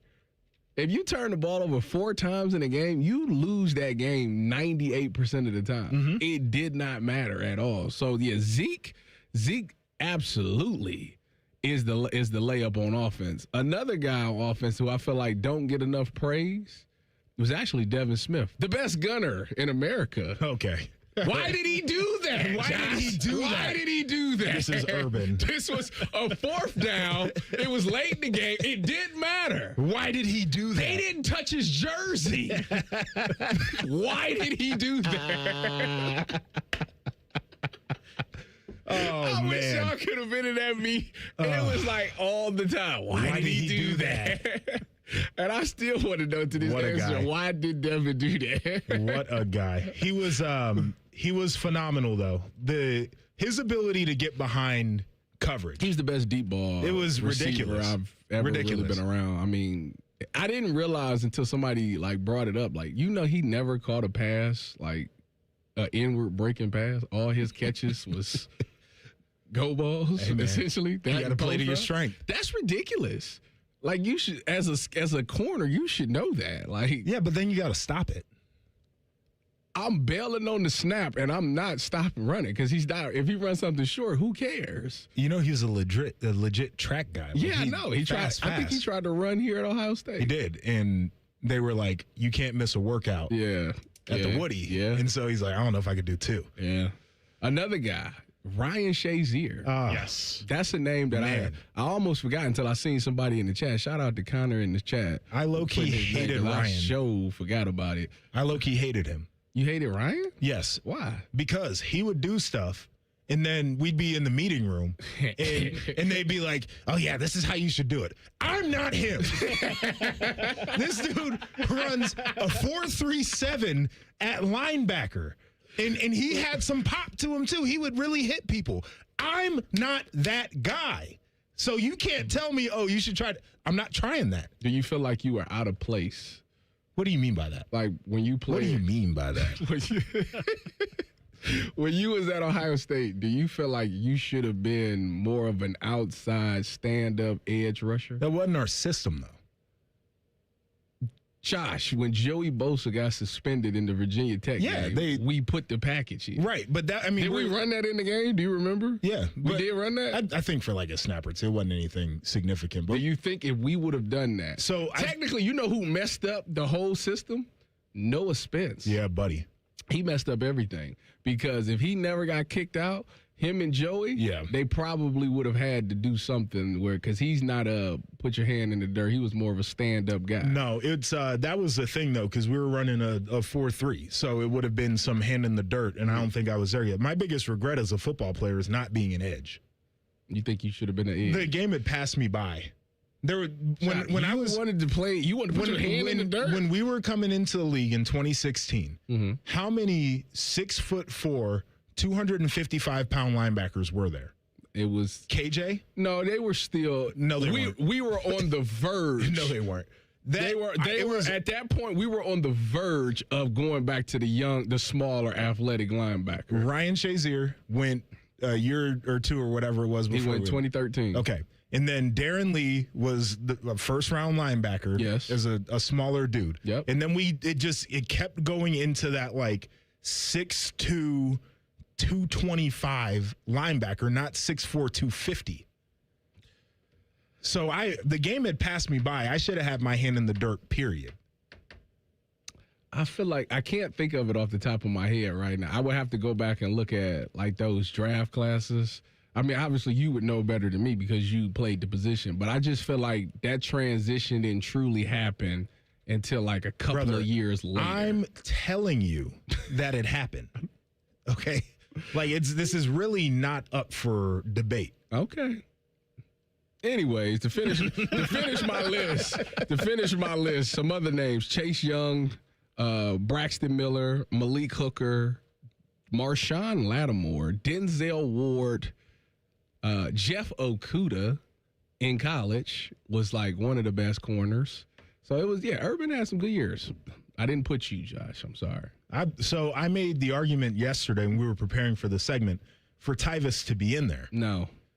There is only one defensive MVP of a national championship game in the Urban era. No. So I think Tyvis deserves to be thrown into the mix here. No. Travis Powell saves the season. Oh, I always had that call for the rest of my life. All right, we got to take a break. A couple climbed the Empire State Building. We will contribute to their 15 minutes of fame next. This is T-Bone and Tyvis on the Fan. Fan traffic. From the Atlas Butler Plumbing Services Traffic Center. Good Thursday morning to you. If you live in Delaware County, I do want to give you a heads up right now. We are seeing a crash involving a car and a downed power line out by State Route 37 just outside of Sunbury. So both directions are closed just passing Wilson Road and right near that 71 area. We also have two ramps closed nearby. That 71 northbound ramp to 36 as well as that 71 southbound ramp to 36. Take State Route 3 as your alternate route. I'm 10 TV's Brianna Albizu with your fan traffic. This 4th of July week, Championship Golf takes center stage in Columbus. From July 2nd through 5th, the 46th U.S. Senior Open Championship comes to Scioto Country Club, where legends of the game meet hallowed grounds that don't play favorites. Feel the energy, the tradition, and the pressure of championship golf at its finest. Be there for every moment. Tickets are available now on SeatGeek. There's this thing repair people do nowadays. Mapo's Plumbing. Sure. We do have a dispatch fee. It's $1 zillion. A dispatch fee, a trip charge, going out to your house bill. Bippity Bing Bong Electrical. Our trip charge is a nice new car. But not Apex Pros, the pros who knows. When you call Apex for repairs on your AC, plumbing, or electric, there's no dispatch fee. Thank you for calling Apex Pros. Why would we? Kinda silly to ask for money before we do anything, isn't it? We give you an upfront price only after we know what's really going on. We think it's the right thing to do, instead of... Slappy's AC, electric, plumbing, dry cleaning, haberdashery, and chiropractic. Of course we charge to come out. $1 kajillion, 3 diamond rings, and 2 exotic pets. Apex Pros. Never a dispatch fee. Examples of competitive rates may have been slightly exaggerated.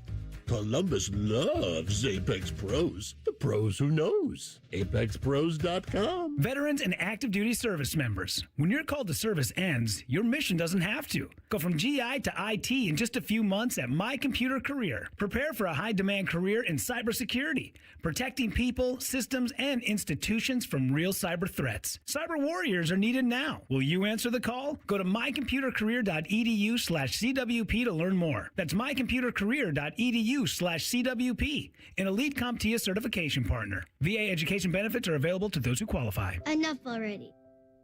We can do more. Enough already. We can find a cure. Enough already. We can do better for our kids.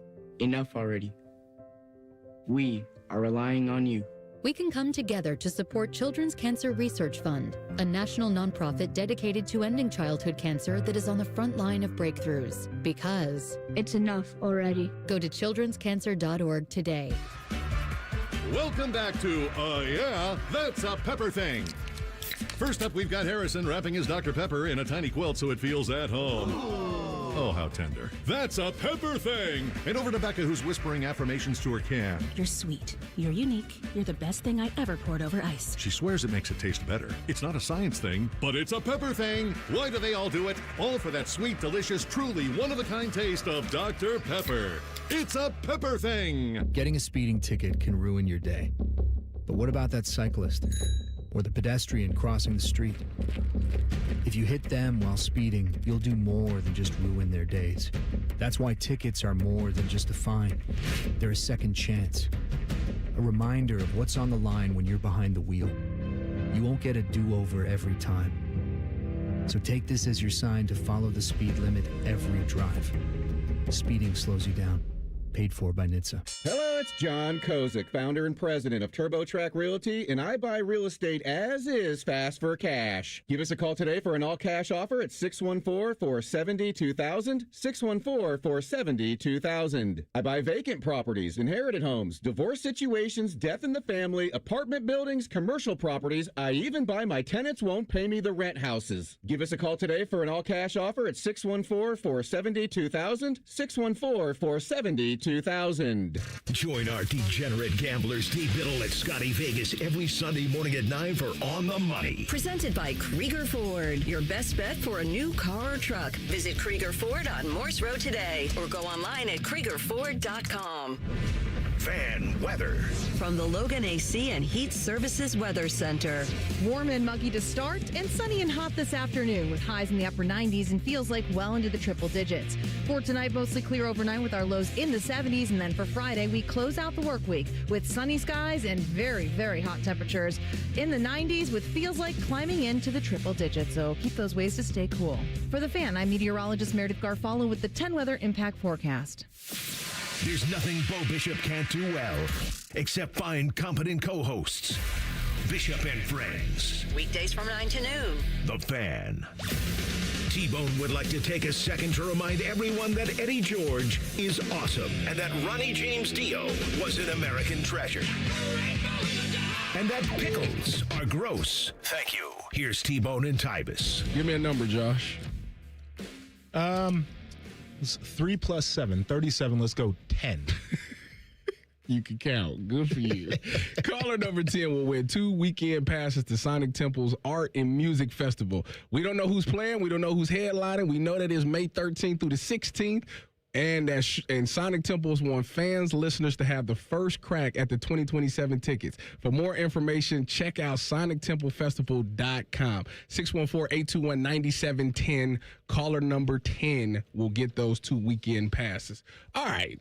Yesterday, I'm doing a podcast, and in the podcast chat, somebody brings up the fact that some couple decided to climb the Empire State Building. And I'm looking at it like, what are you talking about, right? This building is 1,454 meters, or feet, I should say, above the sidewalks in Midtown Manhattan. Angela and, I don't even know, Vanya? Mm-hmm. Yep. Decided to just, first of all, who just, Josh, let's just go climb a building. Like, who thinks of something like this? Not us. Clearly not, because I wouldn't make it. Listen, I could barely climb a tree, so there's no way that I'd do this. But you don't think you could climb a tree?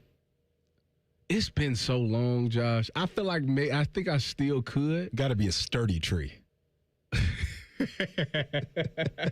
I feel like it's like riding a bike. Like once you learn how to climb a tree, I wouldn't go that far. Once you learn how to climb a tree, you should be able to climb a tree. But like I've never took it past that. Like I actually like those people that know how to climb buildings. And you ever do a rock wall when you were a kid? Rock climbing? I don't think so. I know there was one at Ohio State that I always wanted to go try. I was scared when I was a kid. Why? I didn't want to. You're on a bungee cord. I didn't want to go up the height. You one of those guys. You got a fear of heights? I used to. I got over it. So you think you could climb the building? Have you had the ability to climb? No. I would pass out. I would look down once and pass out. When we moved to Chicago, we were looking at these apartments in high-rise buildings. And one of the apartments that my wife really wanted to move into was on like the 40-something floor. Okay. And so we went. First of all, I visited you in Chicago. Y'all still were up high. Yeah, but it wasn't as high. So we went. It was cool. And then we went again. And the woman doing the tour was like, oh, there's a balcony. Go on the balcony. I looked at that thing. I shook my head and I said, no, I'm good. And you didn't even go out there. No. And then I told Maddie, I'm like, we can't move into this thing. So I had to work my way up to the heights. So we were on like the 26th and then the 29th. And then the last one we lived in was on the 38th floor. So I finally got over my fears. Josh, you too old to be doing that. Which is crazy because I get in planes and I have no issue. That's what I'm saying. No issue. But it's the idea of like the plane, I'm locked in, I'm secure. But like when you stand up against that window and you look down and you feel like at any moment that window could fall out, it's a different feeling for me. Okay, who leans up on the window? So you can see everything. You want to see down? You want to see down? Like, what are you talking about? You want to see down to the street? See the people on the sidewalk right along your building walking around? You gotta get real close. I ain't touching the window. You got to go right up to it. So that's how I conquered my fear. I guess that's Josh. You too old to be doing that. Let me just tell you that now. My perception of heights like that is totally thrown off because when I was a kid, my mom worked in the World Trade Center and she worked on the 88th floor, and I used to go to work with her all the time and be up there looking out the window. People here, you go up 15 stories and they're scared. I think the highest I've ever been outside of a plane is I went to the Space Needle in Seattle. And when you get up into the Space Needle, like it's like you can walk outside on the deck and it's the little circular thing. I was fine. I'm not about to fall. So, Joshua, is that higher than Sears Tower? I have no idea. I just went there last week. No idea. And somebody brought it up in the chat. Connor said, is it the fear of heights or the fear of falling? And I guess it's more the falling aspect. Josh. If you could fly, you're not going to be scared of heights. Like I've done roller coasters and I've been fine on those, but I won't. I was scared of roller coasters until I met Lauren. The wild part about it though, you ever see like the dragster all the time? It just like gets stuck. Yeah. I refuse because I won't be up there. That's where I'll start to feel like I'm going to drop. I won't get stuck. I'm not doing that. Here's the thing. If you like roller coasters, you have to be scared of roller coasters. That's just the science behind it. No. Like the feeling you get, that thrill comes from fear. So if someone says like, I just like riding roller coasters, but I don't get scared, that means it don't do anything for you. That's a interesting. lie. You go fast. You might just like going fast. You know what? Like I said, I didn't get on a roller coaster until I met Lauren. And the reason that I really never was going to get on one, but, you know, we went to Cedar Point one day. Is she a thrill seeker? She likes roller coasters, yes. Okay. So she was like, she never asked me, you know, did I get on rides or anything like that? It never came up. She just, I guess she assumed that I always got on roller coaster rides. So when we got to Cedar Point, I forget what ride it was. It was like the toy course one. I don't know what it's called. I can't think of it. Gatekeeper. Okay. Gatekeeper, I think is the name of it.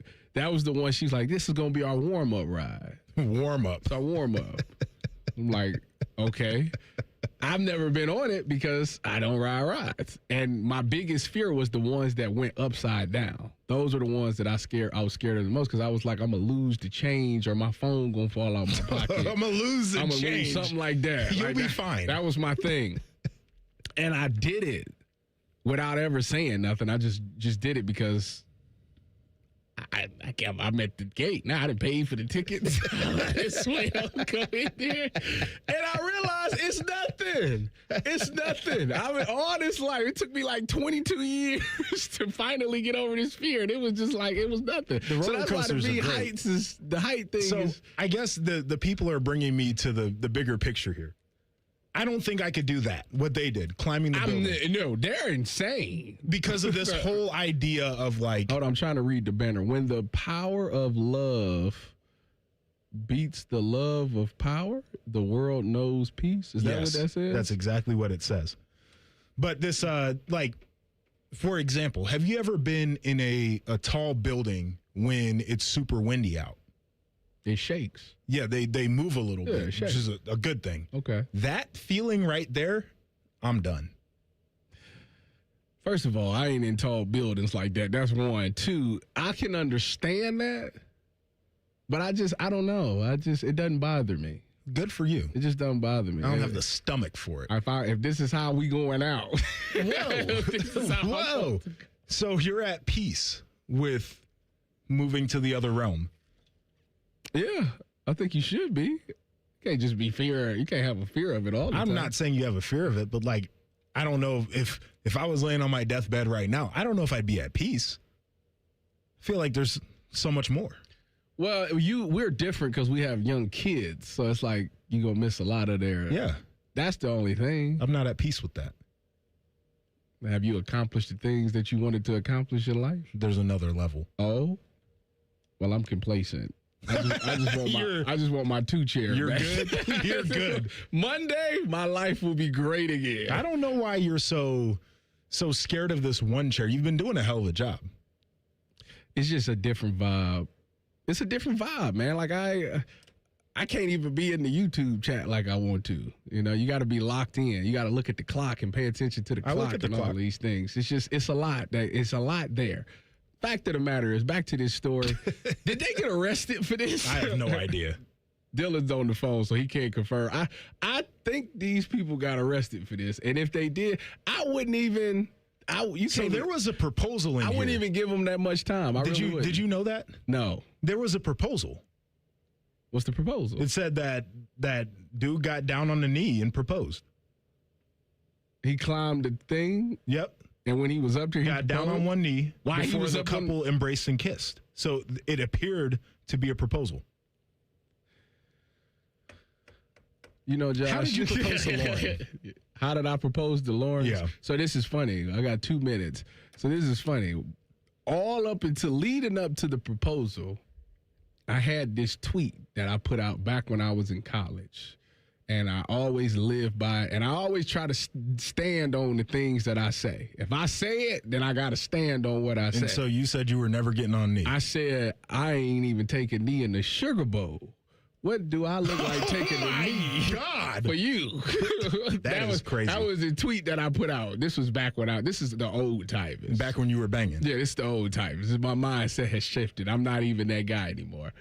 But leading up to the proposal. That is crazy. That was on my mind for like a good 48 hours.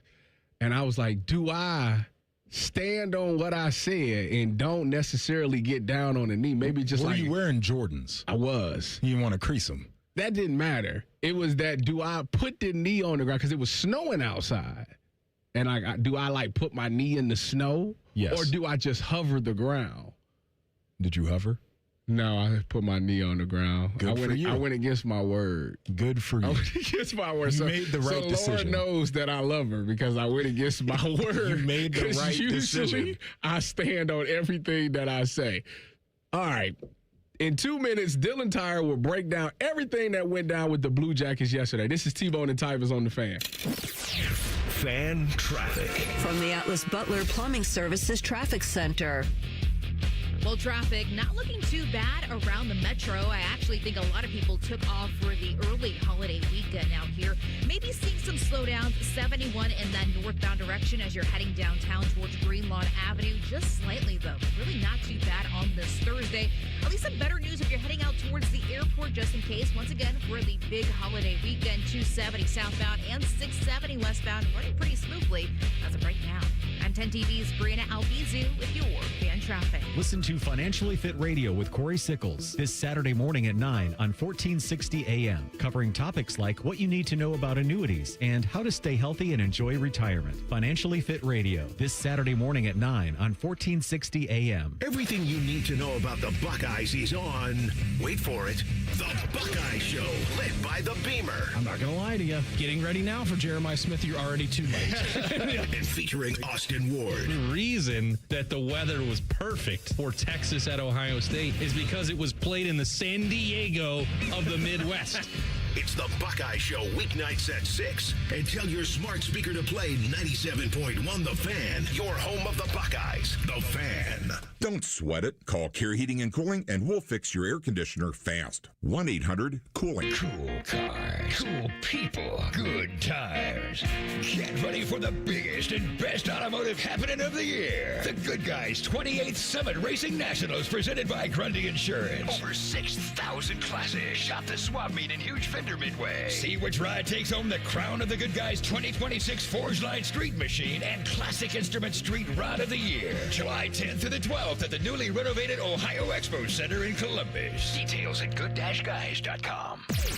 T-Bone and Tyvus is sponsored by Capital Ford of Columbus. Find your dream ride and get approved fast at capitalfordofcolumbus.com. Tyvus played in some of the biggest stadiums in the world. T-Bone has eaten some of the biggest pizzas in the world. You're listening to T-Bone and Tyvus. Joining the program via Bryant Heating and Cooling System fan guest hotline, our guy, Dylan Tyre of the Blue Jackets. Dylan, what is going on, man? It's so much going on with the Zach stuff. You got a new assistant coach. You got all these moves being made. What has been the most shocking thing that's happened for you in the past 24 hours with the Jackets?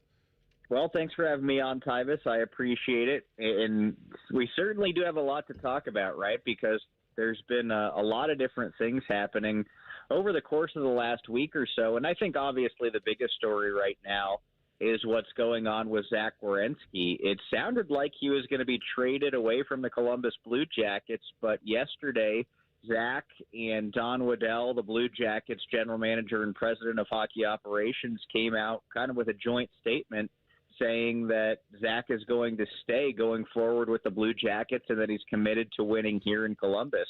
You know, I think this was just something crazy that a couple of weeks ago it came out that Zach Werenski wasn't sure about his future in Columbus. And I think if you take that at face value, you know, you can understand it, right? The Blue Jackets have missed out on the playoffs the last couple of seasons. He wants to be a winner, and they are trending in that direction. There it kind of continued to snowball, and the rumor built, oh, he wants out right now. Oh, they're listening to trade requests. And while there may have been trade requests, and the rumor is out there that Zach Werenski denied a trade to go to the Dallas Stars, I think Zach's intent was always to be a Blue Jacket in case something, or unless something crazy came up, an offer that, you know, made sense for the Blue Jackets and it made sense for Zach Werenski. And, you know, I think he said as much yesterday, saying that he wants to be a Blue Jacket going forward. He wants to try and win in Columbus, and we'll see if the Blue Jackets are able to do that. And, you know, you referenced a couple of moves the Blue Jackets made yesterday. They acquired goaltender Phoenix Copley. He was in the AHL last season with the LA Kings affiliate, the Ontario Reign, and then they signed a depth forward and Ryan Lomberg, who should be a really good guy in the Blue Jackets dressing room. So, yeah, a couple of smaller acquisitions, and I think still some work to be done by the Blue Jackets in the next couple of days. All right, so from that statement, I want to kind of dig in on this idea of Z being a Blue Jacket moving forward. Do you read that as, the more long-term commitment that I think people are looking for, or is this just the next couple years that I'm under contract, I'm not going to be sniffing around, but who knows after that? Yeah, I mean, I think you're talking about the contract, right? And that was the statement really from the beginning, that Zach wanted to be in Columbus, but he also wouldn't commit to the future, beyond his current contract, because he wants to see if this team is able to compete. So I think that's been out there for a long time. The Blue Jackets are trying to get better right now to get over that hump. I mean, if you look at things just the way they are, if you look at the facts, 2 seasons ago, the Blue Jackets took a big step, and they just missed out on the Stanley Cup playoffs by essentially 1 game, 1 win. They had lots of growth within their own room. You think about players like Adam Fantilli, Dmitry Voronkov, Kent Johnson. All of those guys had good seasons 2 years ago. This past season, the Blue Jackets found themselves almost in an identical spot where they just missed out on the playoffs. Those guys didn't take as large of a step. Adam Fantilli, he grew when it comes to playing a two-way game and really being a team's number 1 center, but he didn't score as many goals. Kent Johnson completely fell off the map last season. He wants to bounce back in a big way. And Dmitry Voronkov did not have a very good second half of his season last year, despite scoring 17 goals over the course of the entire season. So you didn't have that same growth. The Blue Jackets went out and they got Valeri Nichushkin, who's one of the more underrated forwards in the NHL, and they want to see continued growth from those guys. And if they see all that, this team believes it'll be back in the playoffs, which is exactly what Zach Werenski is looking for. We seen Boone Jenner. Captain Boone is going to the Capitals, which now opens up that captain spot, which is something that a lot of people have been flirting with the idea all towards the end of last season. It was a big topic on our show. Who do you think is in line to get that captain spot? Well, I think the obvious answer there is Zach Werenski. I think you have a few candidates right now in the Blue Jackets dressing room. Zach Werenski, the longest tenured guy, he's the Blue Jackets' best player. That would make sense if he wants the seat. Charlie Coyle, obviously, is a big voice in the Blue Jackets dressing room, and he carried a lot of weight in his first season with the Blue Jackets last year. I think a case could be made for a player like Charlie Coyle. Another guy, Matthew Olivier has become a big part of the Blue Jackets dressing room and is a heart and soul guy. I think some people would like to see that. As it stands, for me, I don't think you have to name a captain right now or right away. I don't know what the Blue Jackets are going to do.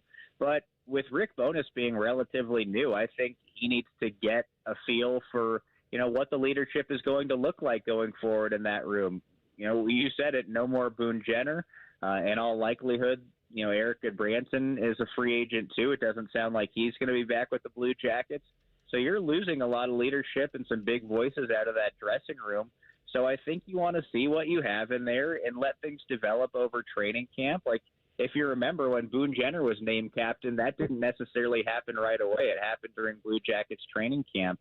So we'll see if the time frame is the same, but I would say Zach Werenski is probably the overwhelming favorite to be the next captain. If he doesn't get it, should fans read into that? Like maybe potentially they didn't give it to him because he might be getting traded in maybe not this season, but the next year?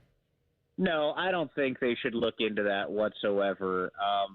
I don't think Rick Bowness operates that way, and the head coach is going to make that decision who he wants to be the captain of the team for this season, right? Like, They're worried about what they have in that dressing room right now and who you feel is the best guy to lead that team right now and the best guy to speak for that team right now. And if Bowness feels that that's Zach Werenski, that's who he's going to pick. I would not read into that at all. So you mentioned training camp, and this is kind of big picture spinning forward, but when you look at this hockey team, what are some of the biggest things on the ice that they need to really dig into when they get back out there?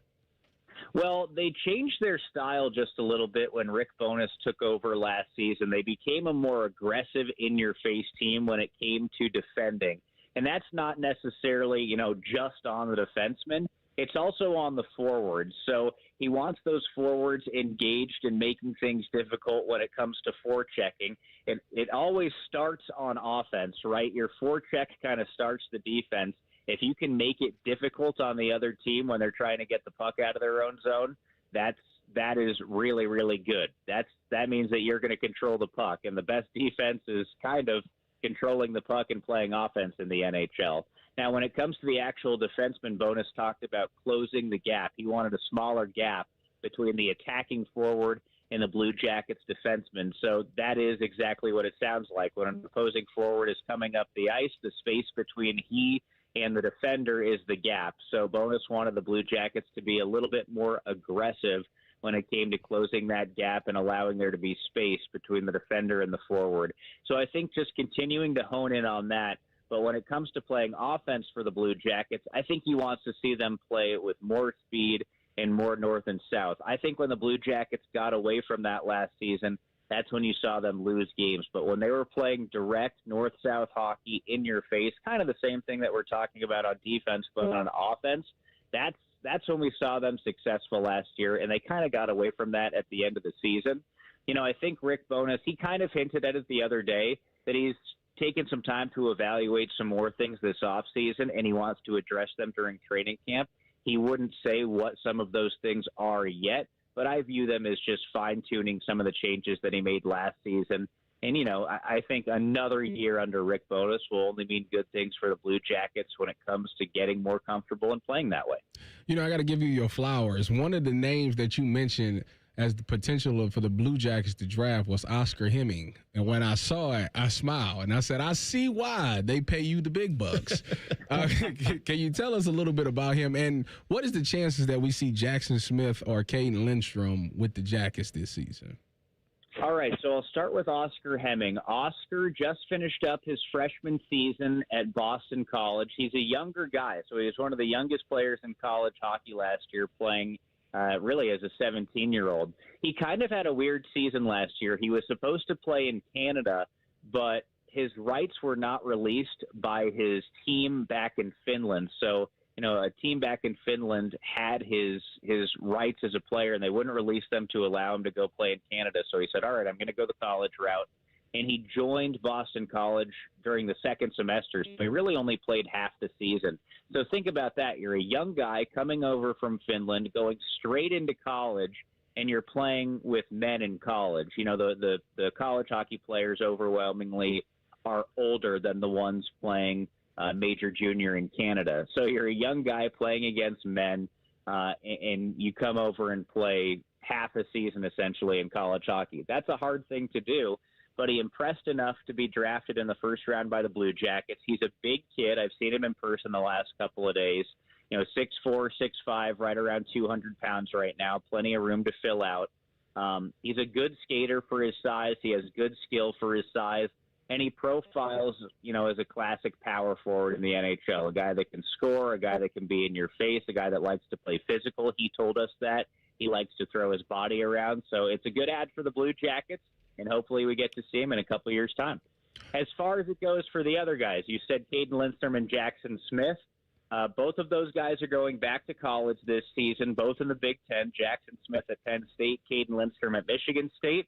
If those guys have good seasons there and they feel comfortable making the leap to the NHL, you could see them potentially with the Blue Jackets towards the end of next season, depending on how their seasons go in college, because, those NCAA playoffs and the national championship game, they kind of trickle into the end of the Blue Jackets season. So depending on how it works with those guys and their seasons, they could be with the Blue Jackets at the end of next year. Well, we'll keep our fingers crossed for that. Thank you, Dylan. We appreciate you, and we hope that you enjoy your 4th of July. All right. You guys, too. Enjoy those barbecues. I know I will. And go Blue Jackets. Go Blue Jackets.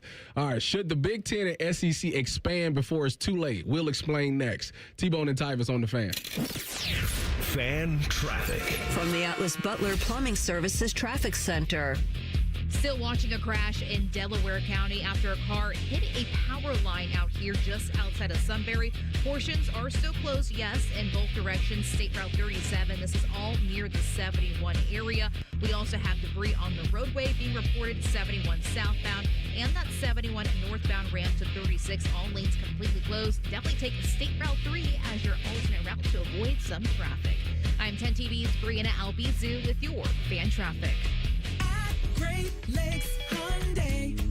The savings are so good. It's time for sun and savings at Great Lakes Hyundai. Right now, get a new 2060 Elantra SE for $59 per month for a 2-year lease. Just $59 a month for the drive into summer sale. This month only. Plus, every new Hyundai comes with owner assurance and America's best warranty. A 10-year, 100,000-mile powertrain coverage. Dublin or Columbus or glakeshyundai.com. With approved credit $39.95 down plus tax title first month payment. 7,500 miles per year and 7.6. Ready to tackle those home projects? With a home equity loan from CME Federal Credit Union, you get an introductory 3.99% APR for 12 months to make those upgrades happen. From patios to paint jobs, your home's next chapter starts at CME. Visit CMEFCU.org to apply today. When you first saw her, she was out walking her dog.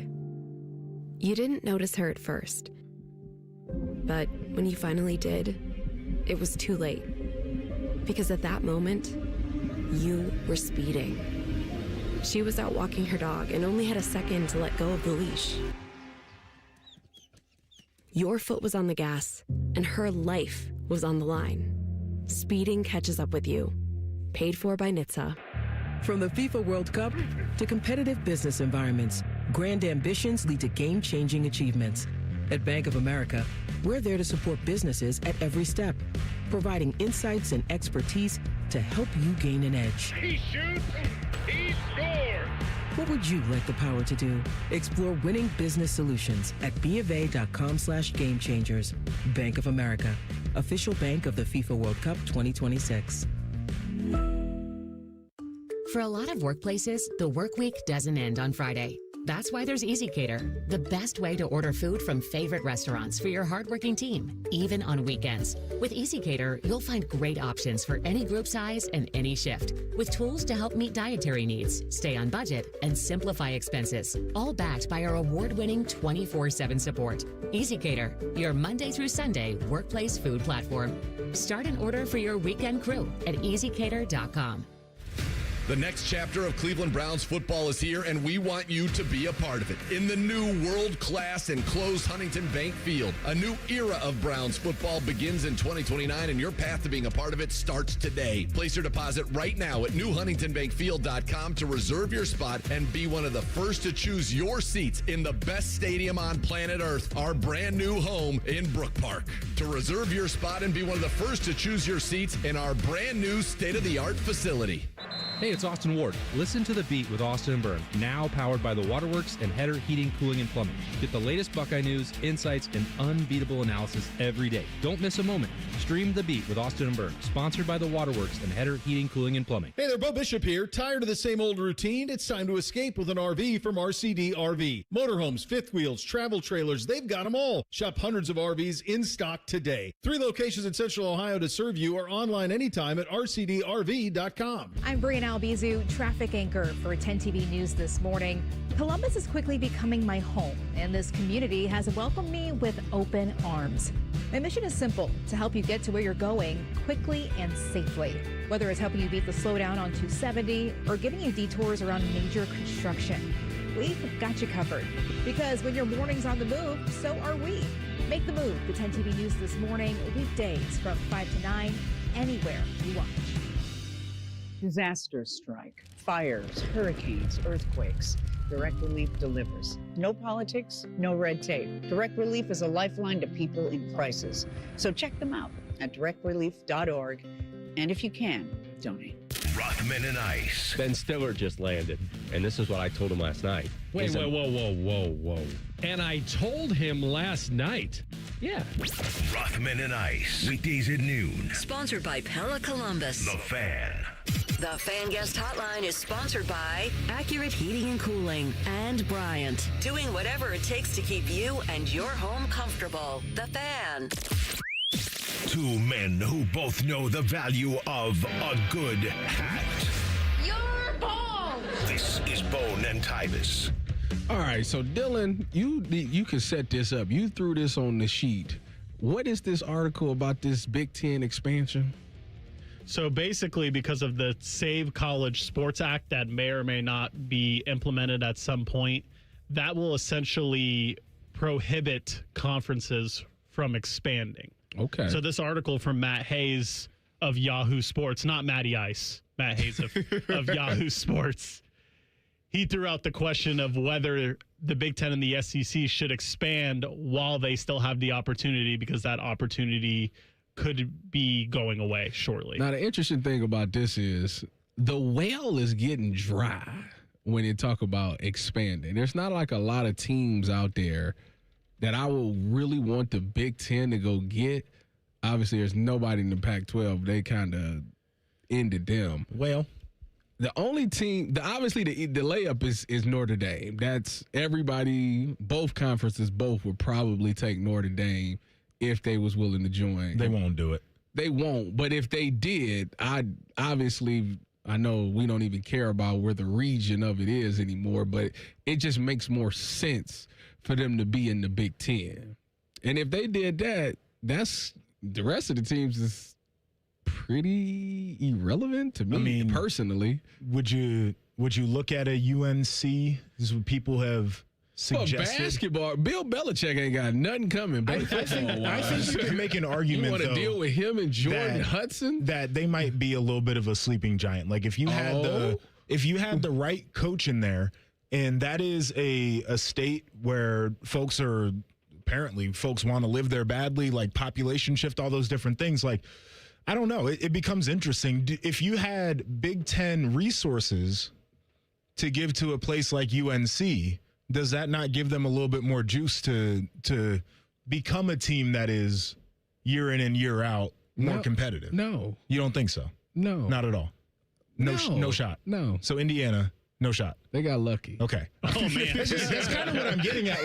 Like, I think this is the world of collegiate athletics where it's like, if the right opportunity meets all of the resources, a highly resourced era, teams can become a little bit more attractive. I'm not saying that they should. I think this idea, first off, if the Big Ten is going to add, or the SEC, it feels like we're hitting the law of diminishing returns, where you can't create all of the matchups that you would want with the teams that you would add anyway. So it'd be harder to sell all of this inventory as like interesting, because you'd end up getting, who do you add? UNC. Okay, so UNC and Northwestern. How do you feel about that as a football matchup? I'm not watching that. Okay, that's kind of my point on that. Bad ball. I think you it could be interesting. Is RJ Day there? Not yet. I'll watch. You'd want to trim from the bottom, but then you lose. You lose Indiana potentially winning a championship doing that. But that's the only way. If you start today. That's the only way I think you could actually get it done, adding new members, is you'd have to trim so you can create all of these matchups that are interesting. So you want to add, let's say you said you want to add UNC and Duke. I don't necessarily want to add them, but I'm just saying, would you consider? UNC, Duke, Virginia Tech, you said Notre Dame's probably not, but let's just throw them in the mix. Okay. So let's say you had 4 teams that wanted to join the Big Ten, but you had to cut 4 teams. Great. What's the 4? Well, Rutgers, we love you. You got to go. Okay. We don't love you. Maryland. Okay. See you later. We should have never done those deals in the first place. You got to go. How do we feel about a Northwestern? I think there's a more obvious third choice. Aren't they Purdue, see you later. Purdue should be gone. Yeah. You know what? I'm having buyer's remorse on Nebraska. Ooh. Yeah. What have they done? Sell out every game. I feel like Nebraska's one of them schools that they're good for the brand. They're on the cusp. Every year, they're so close. Are they close?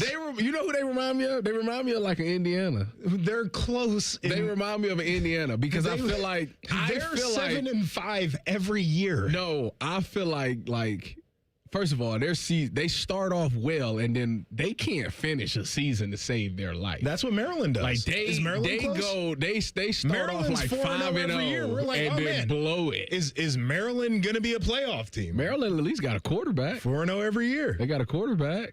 the Malik Washington. He's a really good player. Yeah, he's a good player. I don't know if they're going to keep him past this season. Well, they kept him this year, which was important. Yeah. Locks might be gone, too. Nebraska, I'm telling you, if they find a Kirk Cignetti. If. You don't believe in Matt Rule? No, I was never drinking the Roulade. Couldn't you say the same thing? And this is, you brought up Purdue, but couldn't you say the same thing? Like Jeff Brom had Purdue playing pretty good ball.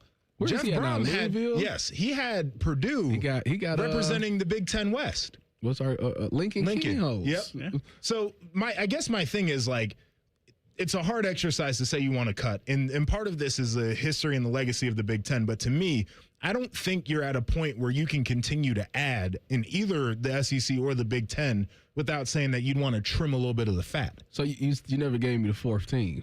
I don't know. That's the decision you got to make.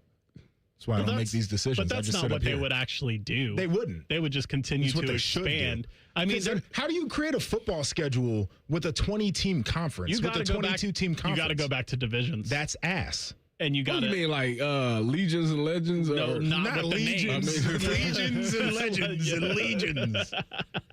Leaders and Legends. No, those names were ass. We don't need that again. But like a true East and West again, I would be. Or maybe not, because then you would just get back into the imbalance of the East being so much better than the rest. Isn't that two conferences basically in yes, one? That's essentially what it would be. That's the issue. Because then. But it's about the bread. How do you develop the schedule, though, is what I'm getting at. How can you ensure that we actually get good games That's off for of the algorithm to figure out. I'm at a place where don't touch it. Don't touch it. Just let it be what it is. Don't touch it. Don't touch it. Because you unless you're cutting teams out, I wouldn't touch it. Well, the two money-making sports are football and men's basketball, right? Are there any, Joshua brought up UNC, any team that's kind of decent at both that you'd want to add? Maybe from the Big 12? Like Iowa State or BYU? Would you consider those schools? Feels geographically palatable, and I know that doesn't matter because we've got California and Washington and Oregon in here. That means nothing anymore. But there's a natural rivalry in there already. So that could make sense if you're just can we add somebody who is mid but won't drag us down? I don't think they football team, because Matt Campbell's gone. Yeah, we'll have to find out about that. Who knows? I mean, from a rival reason, don't touch nothing. Just let it, because y'all gonna mess it up. Don't even touch it. Just let it be what it is. I hope that Purdue and what's the other teams you say? Purdue, Rutgers, and them can find their Kirk Cignetti, and hopefully they can turn things around. That's where I'm at with that. I'm done with the whole expansion talk. We don't need to touch it. All right. Who are the biggest threats to Ohio State in the conference and nationally? Me and Josh will discuss it when we come back. This is T-Bone and Tyvus on the Fan. Fan traffic. From the Atlas Butler Plumbing Services Traffic Center. As you're making your way towards the airport, a heads up here, we are seeing a disabled vehicle, 670, in that eastbound direction. This is just east of 5th Avenue, and right before you're hitting Airport Drive, that left shoulder is currently blocked out there. Just go slow when you're passing. Lastly, in South Linden, we are seeing a structure fire right now at the IHS Metal Recycling Center. Once again, in South Linden, all lanes are closed, just northbound of Joyce Avenue. 910 TV's Brianna Albizu with your fan traffic. I'm Matt Morgan of Morgan & Morgan, America's largest injury law firm. I've had the privilege of seeing miracles, broken families rebuilt, every crash, every workplace injury, every medical mistake. Fighting back can work. We've gone toe-to-toe with insurance giants, and we've won a lot. Over $30 billion recovered. Size matters. Reputation matters. Results matter. There's only one Morgan & Morgan. Morgan & Morgan, Ohio office located at 600 Vine Street, Cincinnati. Prior results do not guarantee a similar outcome. Joint pain is awful when you're the person fighting through it. And I'm betting you're not the only one affected by it. Maybe someone you love who struggles with joint pain, you see what they don't say. You see they've slowly stopped doing the things they loved. And listen, it's July. It's time to be outside, moving around, playing, living, having fun with your friends. Listen, it's Bobby Carpenter. Let's talk about getting that life back. At QC Kinetics here in the Columbus area, that's what's happening every day with our team and Dr. Ray Tesner. People who are stuck in that cycle of pain in their hips, knees, shoulders, back, they're finally stepping out with regenerative treatments that are done right here in the office. No surgery, no long recovery, no putting your life on hold. just real pain relief right for you. It helps the inflammation ease up and the pain lets go. People say all the time, they're back, they're feeling good, they want to get to be able to do the things they love again. So if it sounds like something you're interested in, go check them out at qckinetics.com/Columbus or call 380-208-4544. That's 380-208-4544. Hey, what's up? It's T-Bone. Let me ask you something. When's the last time a contractor did exactly what they said they would? On time, on budget, didn't give you any surprises at the end. With Baths R Us, there are no surprises. These folks started in Ohio and grew by word of mouth because they do it right the first time. On time, on budget. And here's the difference with Baths R Us. They have local crews, never subcontracted. The people who show up to your door, they're trained Baths R Us employees. They aren't just some random crew that got hired last week and has no idea what they're doing in your home. Whether you need a safer bathroom to stay independent or you just want a space you're proud of, Baths R Us builds it to last. That's Baths R Us. Call today and see what it's like to work with people who actually keep their promises. 380-225-BATH. That's to call Baths R Us and deal with a company that started right here in Ohio and grew by word of mouth. Because they treat people right. They do what they say they're going to do. 380-225-BATH to call Baths R Us.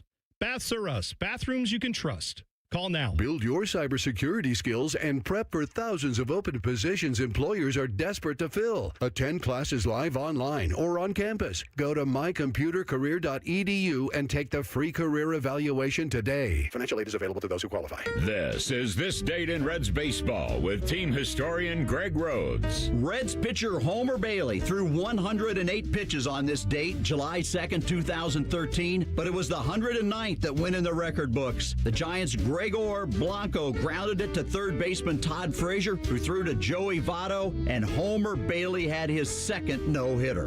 His first had come in Pittsburgh in 2012. The second one was in front of the hometown crowd at Great American Ballpark. Homer threw perfect baseball through 6 innings, and the Twitter universe was rocking with updates. He walked one batter in the 7th, ending hopes of a perfect game, but retired the last 9 Giants to protect his no-hitter and historic pitching performance this July 2nd, this date in Reds baseball. This Date in Reds Baseball is brought to you by the Cincinnati Reds Hall of Fame and Museum, presented by Dinsmore. Celebrating greatness, preserving history, providing inspiration. It's been a real journey since 2014 when I first had my injury. I realized that my home was just not working for me and that it was time to ask for help. Homes for Our Troops is really giving me my life back. The shower allows me to go in and turn around with my chair, pull down storage racks, automated door systems, hours of my morning given back to me. Adaptive sports are a huge part of my life, a huge part of my healing journey as well. Homes for Our Troops helped with making sure that I had a home gym so that I can continue to train. This past year, I was able to host Thanksgiving in my home. And it was the first time I was able to have my whole family in one place, and I was able to contribute to the meal. There are a lot more veterans in need, and Homes for Our Troops is going to be there to help them too. Homes for Our Troops builds and donates specially adapted custom homes nationwide for severely injured post 9/11 veterans and enables them to rebuild their lives. Join our mission at hfotusa.org. Hi, I'm Connie Britton. I support Feeding America because they help provide over 6 billion meals to people in need each year. Learn more at feedingamerica.org. Feeding America, 200 food banks strong. Broadcasting live from the McDaniel GM Superstore Studios. Driving excellence since 1916. Chevrolet. Together, let's drive. WBNS HD1 Columbus. Good morning, I'm Dylan Gonzalez. The United States men's national team beat Bosnia-Herzegovina 2-0 in the World Cup round of 32 last night. Team USA will play Belgium in the next round. That game is scheduled for Monday night at 8 o'clock. The Zach Werenski trade drama has been put on pause. Both he and Blue Jackets general manager Don Waddell released statements reaffirming Werenski's commitment to the CBJ yesterday. Earlier this week, the team was informed Werenski would be unlikely to sign long-term after his current deal was up. On the diamond, the Guardians avoided the sweep when they beat the Rangers at home 9-4. The Guards will start a series versus the White Sox tonight with first pitch at 6:40. And the Reds lost 4-2 in Milwaukee last night. They'll look to avoid a sweep themselves this afternoon at 2:10. This update is sponsored by TurboTrack Realty. Done with that property? Call John Kozik at TurboTrack Realty. He'll buy today for cash. 614-472-0000. One of these men was prom king. The other is Tyvis. You're listening to T-Bone and Tyvis. Did you know you can listen to us at home? No radio? No problem. Just tell your smart speaker to play 97.1 The Fan. It's that easy. Boom. Put us right on the big screen. See me and Josh go back and forth. Josh, I was thinking of something. How did we lose to Virginia Tech? It's one of the most touchy questions that we had that year because they point stunk. Fingers. They stunk. I'm pointing fingers. So when we lost games in 2013, we lost our last two games. We lost to Michigan State and Clemson. Our fault. Oh, which by the way, no, it wasn't. I had a sack for a safety against Clemson. I had a big hit on Taj Boyd. The Clemson loss was not our fault. It was. No, it was not. You want to know why it was? You want to know why it was not? Go ahead. I'll let you start and then I'll finish. Because they knew Braxton Miller was hurt. They kept him in the game and they should have took him out and put Kenny in. Okay. That's why. So Braxton went right in there and threw a pick. And I'm like, yeah, what you think? And then Corey or Philly muffed the punt. Corey. The issue to me is you're not winning games when you're giving up 40 points. Josh, we knew we stunk on defense. I know, that's what I'm getting at. We all knew that. It was our fault. The losses in 14 and 15. When you say our, you say the defense. Yes. The losses in 14 and 15, I'm blaming the offense. I'm pointing fingers. We had nothing to do with that. 14 in the Virginia Tech loss and the Michigan State loss. Yes, we couldn't move the ball worth a nickel. In either one of those games, I'm blaming them. Wait a minute. What was the final score? Because I think it ain't like we give up no points. No, we definitely gave up points, but there was the pick six in there at the end that made the score look worse than it actually was. And we were out there for so long. Josh, we gave up 35 points. We gave up 28 in reality. 28 points in reality because it was a pick six at the end. Yes. 28, I mean, they scored 21. It was a rough 21. We probably should have been able to put up 40 points in that game.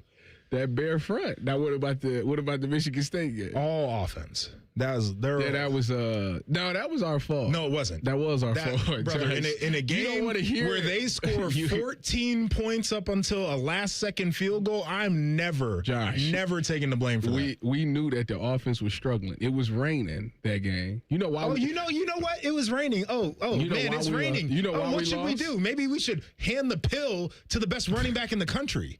It's raining. They knew that we was going to get a pill to him, so that's why they was pulling it and letting JT run. Brother, I'm out on that. You can call a designed run to hand the pill. It doesn't have to be a read. You don't have to read it. You know why we lost? I'm going to tell you the real reason we lost. Because that man behind the glass was there. That's exactly why we lost. I did have a really bad record as a fan. When you guys were there, I was at like every single Michigan State game that Ohio State lost to in that era. I was at the Big Ten championship game. I was at that game that you guys are referring to. It took me going like 2 years ago when they played them here. I was like, all right, there's no shot that this crappy Michigan State team will beat Ohio State. I'm like 1-2 or 1-3 attending Ohio State versus It actually makes me mad that Michigan State has fallen off this hard. Because it makes it look like we was bad. So it's the interesting thing about that, because people have this debate about like what era of the Big Ten is more difficult. And obviously with the last three champs coming out of the Big Ten, like you can certainly say like the top of the conferences. But they're like, Urban had the Big Ten when Michigan was down and when Penn State was down. And that's true. But Wisconsin was up, and Michigan State was a college football playoff team. Wisconsin was up? They were 10 wins annually. No. So I think 2017, I think it might have been the 2017 Big Ten championship game. You know, Wisconsin was ranked before the game. They were winning in the playoffs. They were the number 3 team in the country. What year are you talking about? I think it was 2017, Wisconsin. When we beat them in the Big Ten championship? Yes, but that was a playoff team. You know, one of the Michigan games, it might have been the Revenge Tour one or whatever it was. That Michigan team was number 4. They were a playoff team. Like people rewrite that era. Wisconsin, they were up.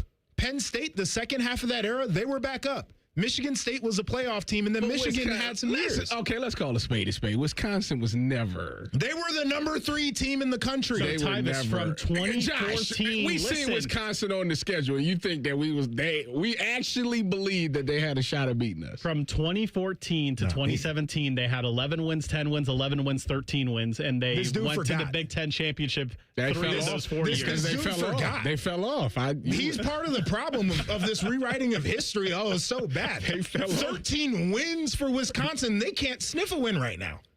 Don't do Fick like that. I'm just saying, don't do Coach Fick like that. It's the teams. The reason we like this era is because the teams with the biggest trophy cases and the most history are the teams that are up right now.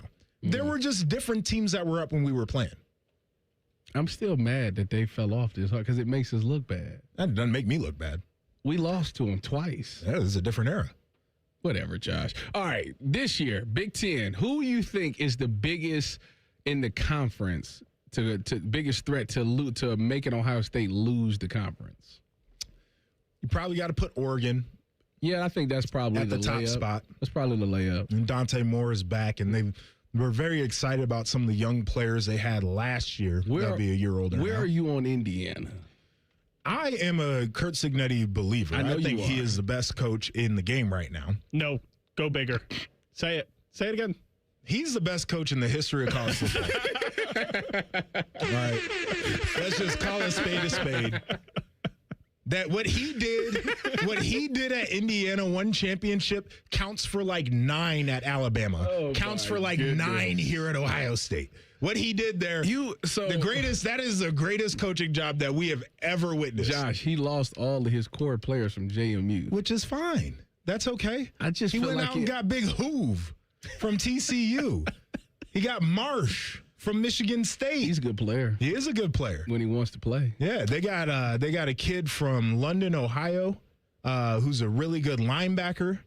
They got Carter Smith on the offensive line, a local kid from Olentangy Liberty. I got to see it again. I think it's okay to have your doubts. I see them as like a 10-win team. Okay, so I will say this about Sig is we watched him take a team to a playoff that nobody expected, and then we watched him win a title. Mm-hmm. It's hard for me to say that's just a flash in the pan. And I know your JMU core, which is fine. That's the part that's getting me. The most important position that everybody would tell you is the most important. Quarterback? Got 2 guys out of the portal that he didn't know. And they both played really well. Okay. And so I think wait a minute. I think Big Hoove is going to come and do the same thing. Okay. You say that, but you also just said yesterday, what was Indiana's number one thing on offense that they like to do? They like to run the ball. Okay. Right. I didn't say that these quarterbacks were like the greatest invention we've ever seen. They played really well. The one won the Heisman. So. Which, that's a whole different thing for me. But they played very well. They run that system masterfully. He knows how to get guys to be productive in that system. Okay, nationally, who you got? I mean, if we're supposed to buy the hype, you would have to say Texas. I'm big on Notre Dame. I think Notre Dame's going to be really good.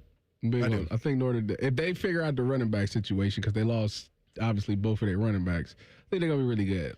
Where are we at with Georgia right now? It feels like nobody talks about them. We at a crossroads with Georgia. Nobody talks about them, but all they do is win the SEC. It just speaks on how bad the SEC has gotten. Wow. What? Wow. They are. They're terrible. Oh, terrible. Give me the threat. I mean, LSU. I don't like Lane, so I think they're going to be good, but I don't want to admit that. Alabama? That could be a little bit weird. You got Texas. I think Oklahoma is going to be a solid team. LSU, as John you mentioned. He got to get his money back because he was on the right trajectory. I think John Mateer is. I can't believe he is too reckless for me to like as a quarterback. He reminds me of Baker. He does. Yep. Reckless. Trying to figure out why South Carolina stinks. Why should they not stink? Well, Lador Seller's supposed to be this guy. Okay, they lied to us. And then they got the Dylan Stewart guy on defense. Okay. They still got Nick Harbor, the receiver. That's really Nick Harbor is an alien. Yeah. Yes. Yeah. If I was checking him, I'd turn around and run the other way. I'm telling you right now, that dude, his speed ridiculous. That those guys played against Texas A&M. Yeah. How do we feel about A&M this year? Marcel Reed? I like Marcel Reed. I don't think I like him. I think he was a turnover waiting to happen. Yes. And when it happened, That's was why I bad. don't like it. But he bounced back though. Yeah. What about Ole Miss? What about him? Yeah, what about him? I mean, they were in the semifinal last year, and they have a lot of their core pieces back, including their backfield. All right, we late. I gotta go. We'll continue this conversation when we get back. This is T-Bone and Tyvus on the Fan. Fan traffic From the Atlas Butler Plumbing Services Traffic Center. Right now in South Linden, we are closely watching a structure fire at the IHS Metal Recycling Center. All lanes are closed just north of Joyce Avenue out there. Also noticing some slowdowns really forming on the north side of Columbus, really on 23 in both directions, but 270 in both directions, even 315 southbound, still not too bad on this early Thursday morning. I'm 10 TV's Brianna Albizu with your fan traffic. Getting a little older doesn't have to mean, well, getting older. This is Jeff for Tri-State Men's Health. And if you're feeling low energy, can't sleep, can't lose weight, are struggling with brain fog, or your sex drive is off, it's time to change it up. At Tri-State Men's Health, our advanced medical strategies featuring TRT, GH peptides, NAD+, GLP-1s, and more treat low T and other hormonal issues to help you shed pounds, have more energy, enhance your body composition, improve sleep, increase your sex drive, and so much more, getting you back in the game again. So don't be older. Be stronger in the gym. Be sharper at work. Be better in the bedroom, and be more confident in every part of your life. So call us today and find out how our advanced treatment strategies could change the game for you. Your first visit is just $99 and includes blood work and a medical consult. And if you start on one of our advanced treatment plans on the day of your appointment, your visit is free. Call 800-900-9654 or go to tristatemenshealth.com. Feature therapies are compounded and have not been evaluated nor approved by the FDA. Provider prescription required. See website for details. CEC Turf and Tractor is growing. We're proud to welcome Green & Sons Equipment's Mount Sterling and Marysville locations. Same hometown service you trust, now with the strength of one of Ohio's largest Kubota dealers. Visit CECTurfandTractor.com today. The big one returns to Ohio. It's the Good Guys 28th Summit Racing Nationals presented by Grundy Insurance. See over 6,000 of the nation's baddest hot rods, muscle cars, and classic trucks on display. And don't miss Good Guys Autocross racing action, a tire-smoking burnout competition, a pro street takeover, an earth-shaking Nitro Thunderfest, meet the top builders, and so much more. Happening July 10th through the 12th at the Ohio Expo Center. Details at good-guys.com. Some journeys start small, with small pause and big purpose. Look how little fly, you sweet girl. Every great partnership begins with the first step, Bella, let's go. guiding them through the world so one day they can guide someone through life. With shared experience, confidence grows, and the path becomes clear. It takes time, patience, and love. But the reward lasts a lifetime. Good girl, Bella. You don't just raise a puppy. You raise a future. Become a Dogs Inc. puppy raiser. Give a dog a purpose. Give someone hope. Learn more at dogsinc.org.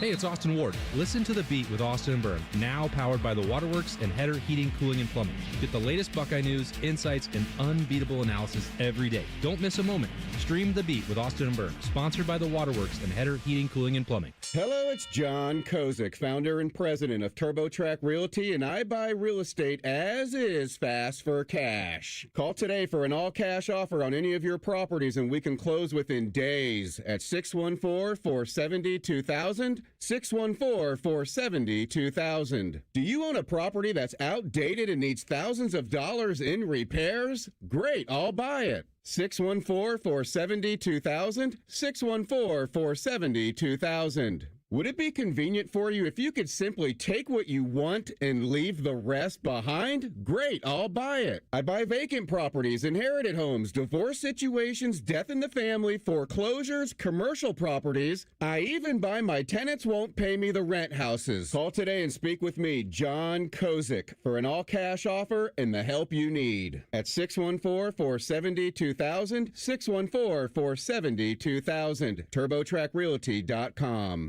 The Fan has a secret radio station. It's called The Fan 2. You can listen to the Bob and Tom Show, Jim Rome, and Buckeye stuff. Why do they pay me big money to whisper? The Fan 2 is on the Fan's HD2 channel and streaming on the Fan app. You're welcome.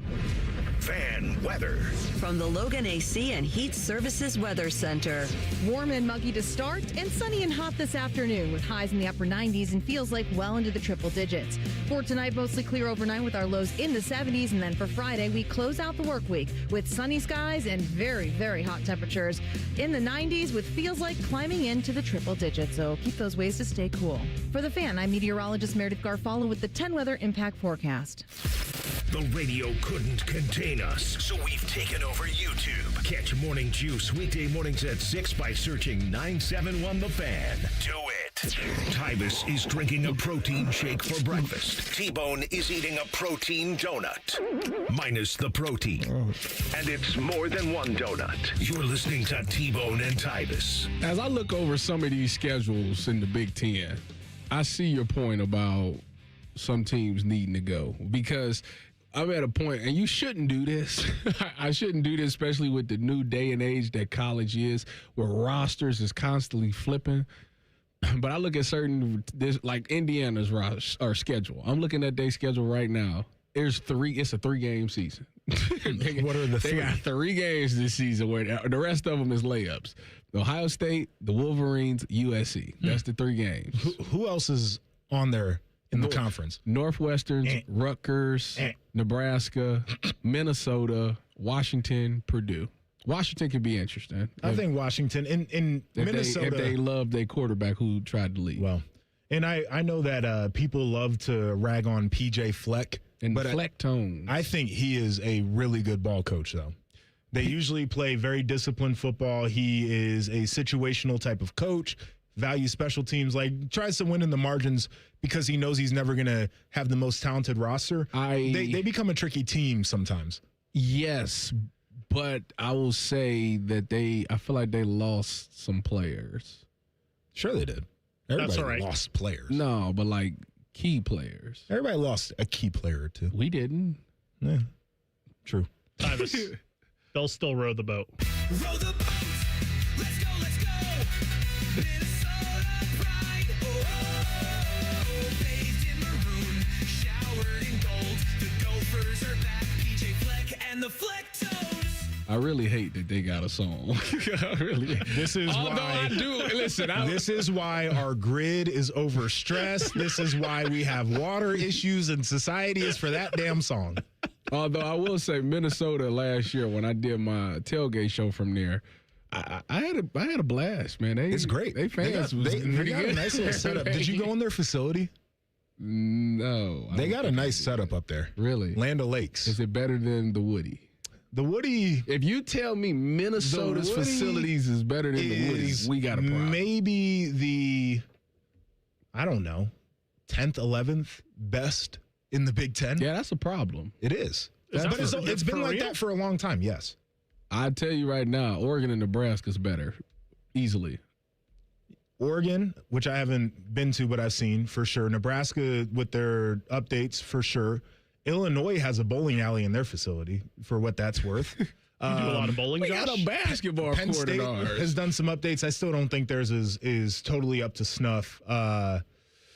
Team up north has a really nice one, unfortunately. Trying to go down the list a little bit here.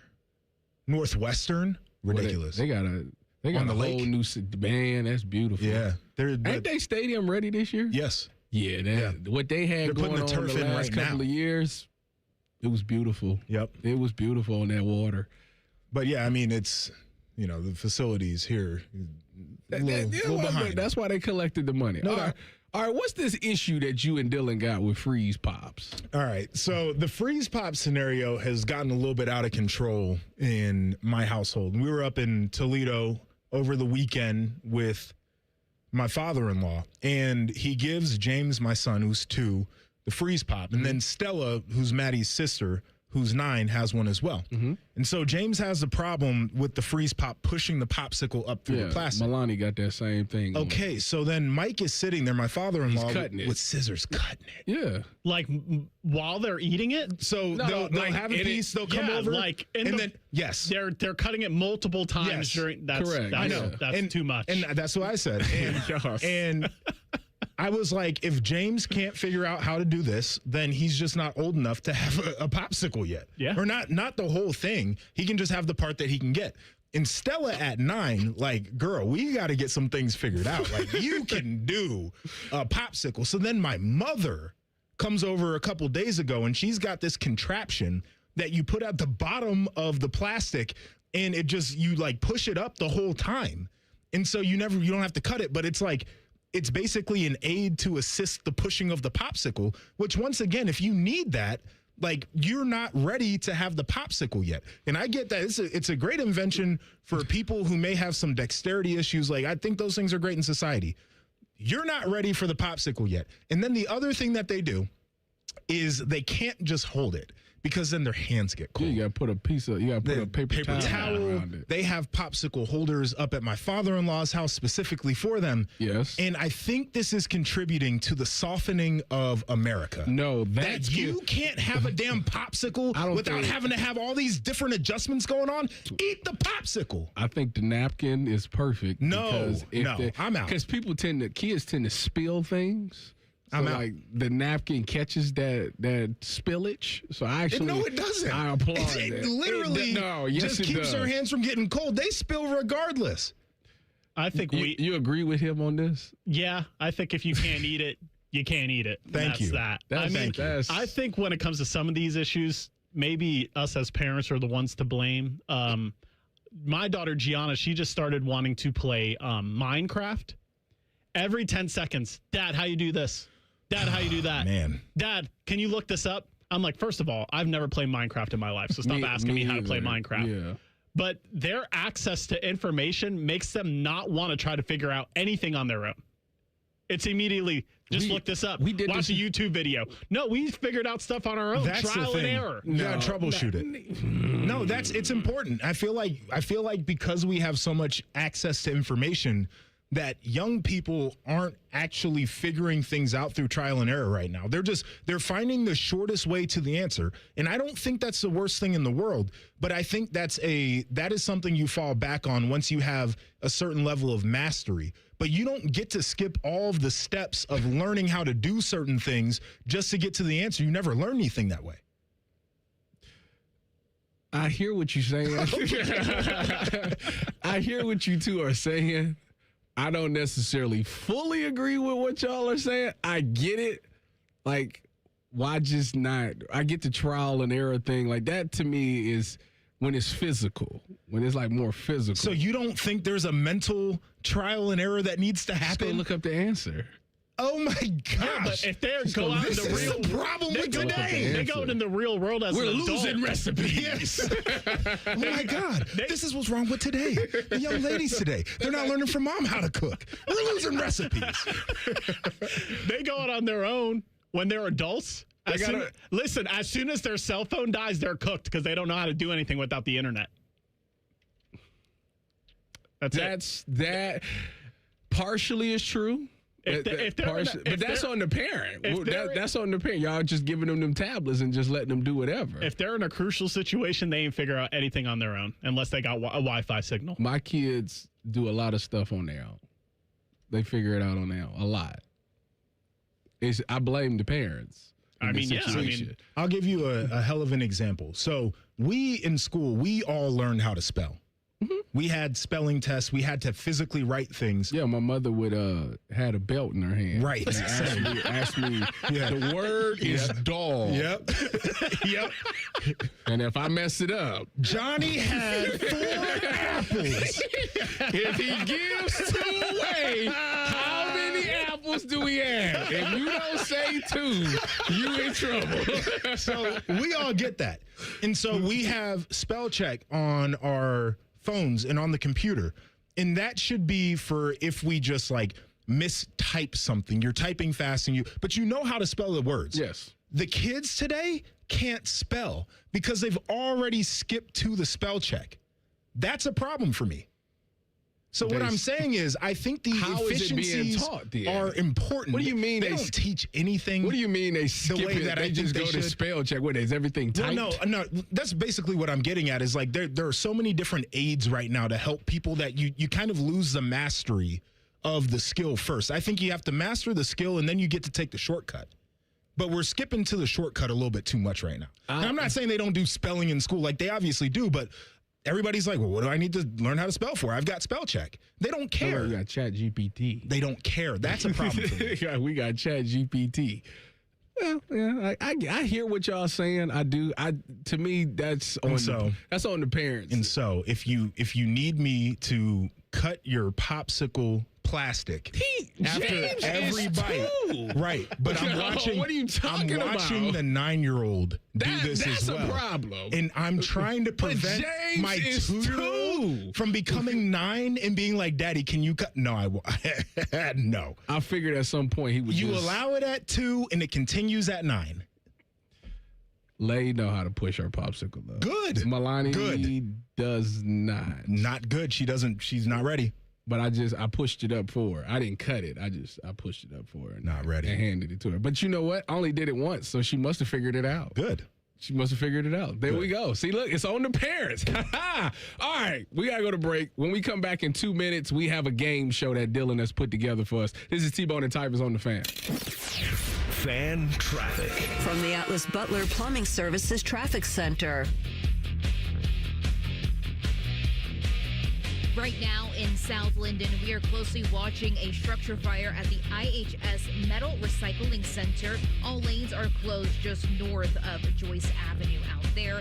Also noticing some slowdowns really forming on the north side of Columbus, really on 23 in both directions, but 270 in both directions, even 315 southbound, still not too bad on this early Thursday morning.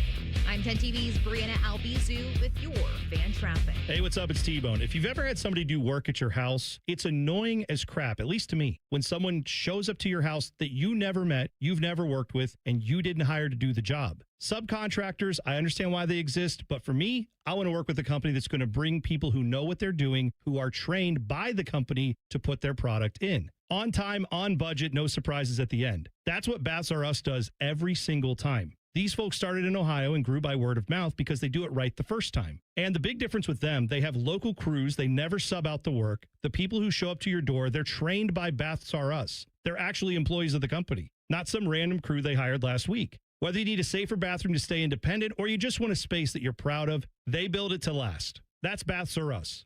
Call them today and see what it's like to work with people who actually keep their promises. Kind of a rare thing these days. Call them today, 380-225-BATH. That's 380-225-BATH.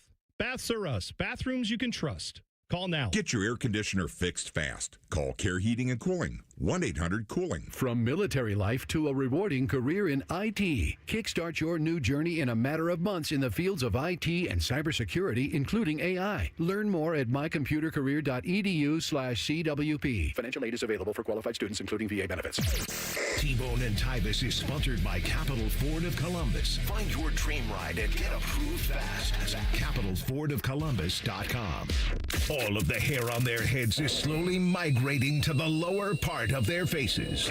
And tracking. This is T-Bone and Tyvus. Hold on, I'm hijacking the show real quick. All right, so Bearded Buckabilly in the chat had a great comment here.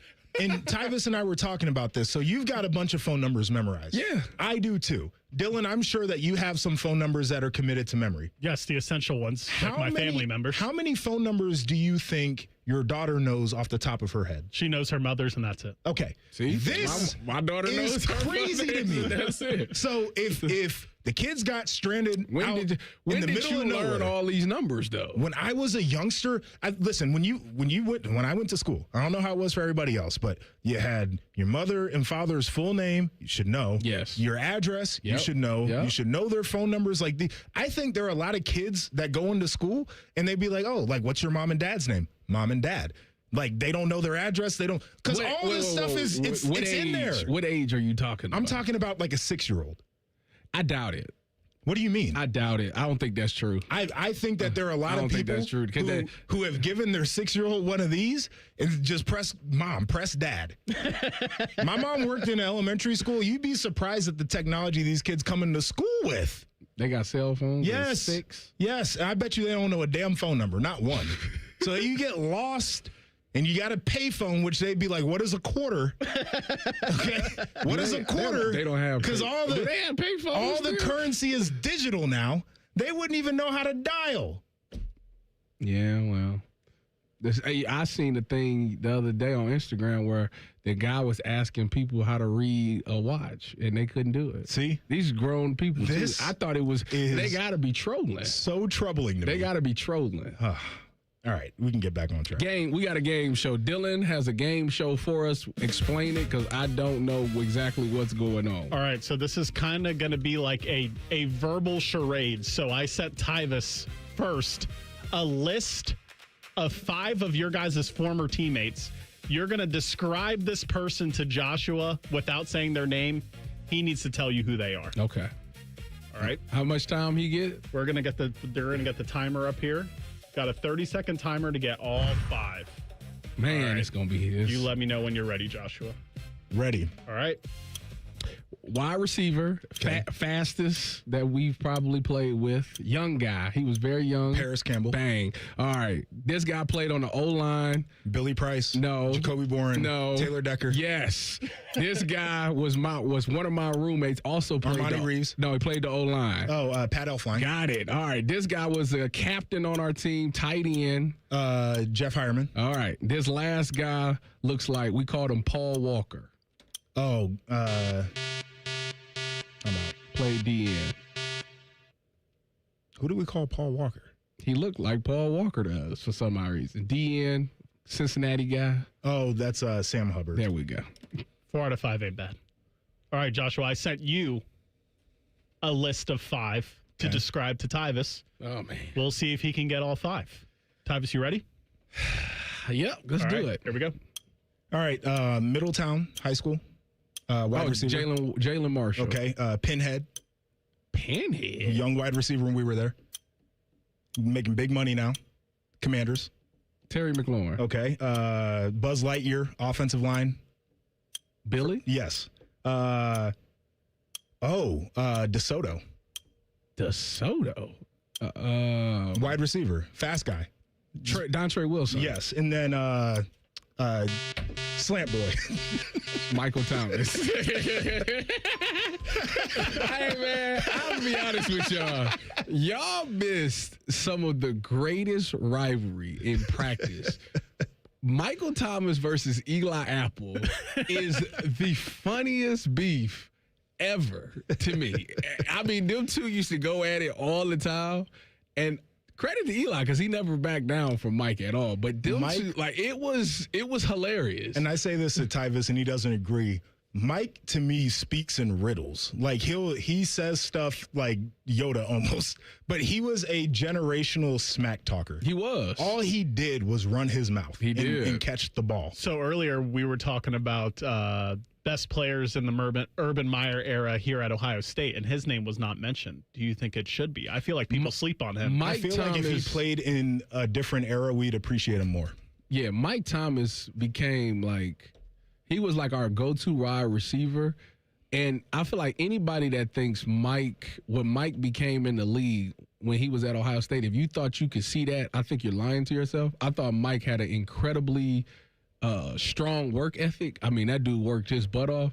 But I'd be lying if I told you I thought he would go to the NFL and break the record for most reception and have that impact that he had. It's actually a shame that he had those like foot injuries and stuff like that, because he was a sure-handed catcher. He was. He got big hands. He got long arms too, so the range and the radius was there. Yeah, bigger guy. I never thought he was a big fast. chest, I just too. never thought he was fast. He's not. So I was like, he gonna struggle with the separation, but he ran them slants and he was physical Slant boy. after the yeah.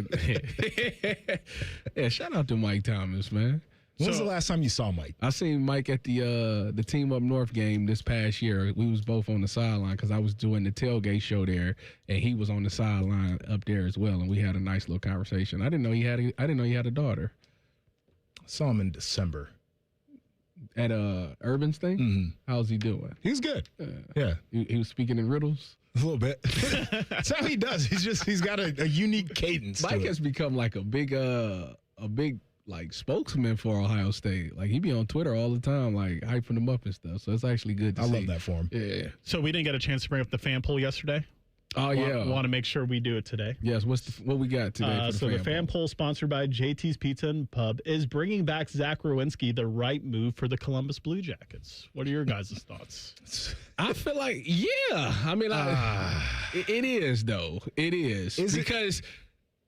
How he can spin it is he can always say, I never said I wanted to be traded. Yeah, okay. But then he'd be lying. So let me say this. He can say, I never publicly said that I wanted to be traded. I'm going to say this. So the part of his statement that pissed me off the most was when he was like, oh, the media blew up all these stories or whatever the case is. I don't like when athletes do that if they haven't like publicly made a statement on something. Like you have an opportunity to say something. And I get where you want to but if it's starting to get out of control or like you see a rumor that's out there, you can literally get on Twitter or you could, whatever it is, put out a statement through the CBJ thing and be like, nope, not true. To me, this is what happened. And this isn't sourced or anything. This is just my opinion. He wanted to get traded like Luka in the middle of the night. Yeah. He wanted no one to know anything about anything. And then when it got out, now he wants to backpedal and not be the bad guy. Right. He wants his cake and eat it too. You don't want to look like the bad guy, and that's why you want to do it like that, which is fine. But at some point, you got to be a bad guy if you want to do this. He never said that he wanted to be traded. He never said he didn't. That's the other part of it, though. That's true, too. Like, you have the opportunity to come out and be like, no, that's not true. But he never did. And so I feel like there's some culpability there for him. To answer your question, right decision, if they win some games and he re-signs when his contract's up, then yes. If not, then no. I'm playing results. Let me pivot real quick because before we started the show, you and I were talking about the Jaylen, because Jaylen Brown got traded from the Celtics to the Philadelphia 76ers for Paul George in some first round picks, if you missed that. But you were saying that you didn't like it because he was trash talking Embiid. Yes. And you think that it might be a rift there. I feel like Embiid is a petty dude, and I feel like Jaylen is not the type of guy to walk in and immediately apologize if Embiid feels like that's an issue. I'm going to tell you right now, they can make it work. I think they can. I'm going to tell you why. Because in San Francisco, the 49ers traded for Trent Williams. Trent Williams, on tape, slapped the heck out of Sherm in the face. Those two was teammates and they were fine. I don't think I could ever get there if I got smacked in the face. I love because it's the funniest. That's what he gets. All that stuff he talked, that's what he gets. Smacked in the face is crazy. What's ironic about the Jaylen Brown thing is the same stream that he said this season was my favorite, essentially because Jason Tatum wasn't playing.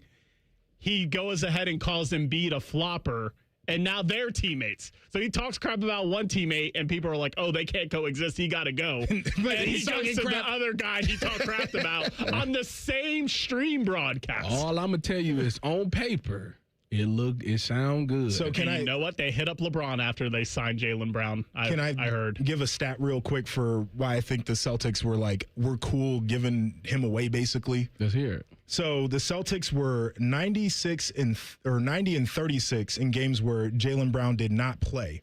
That's also 36 and 6 in the last 3 seasons where he didn't play. So 85% of their games they won when he was out.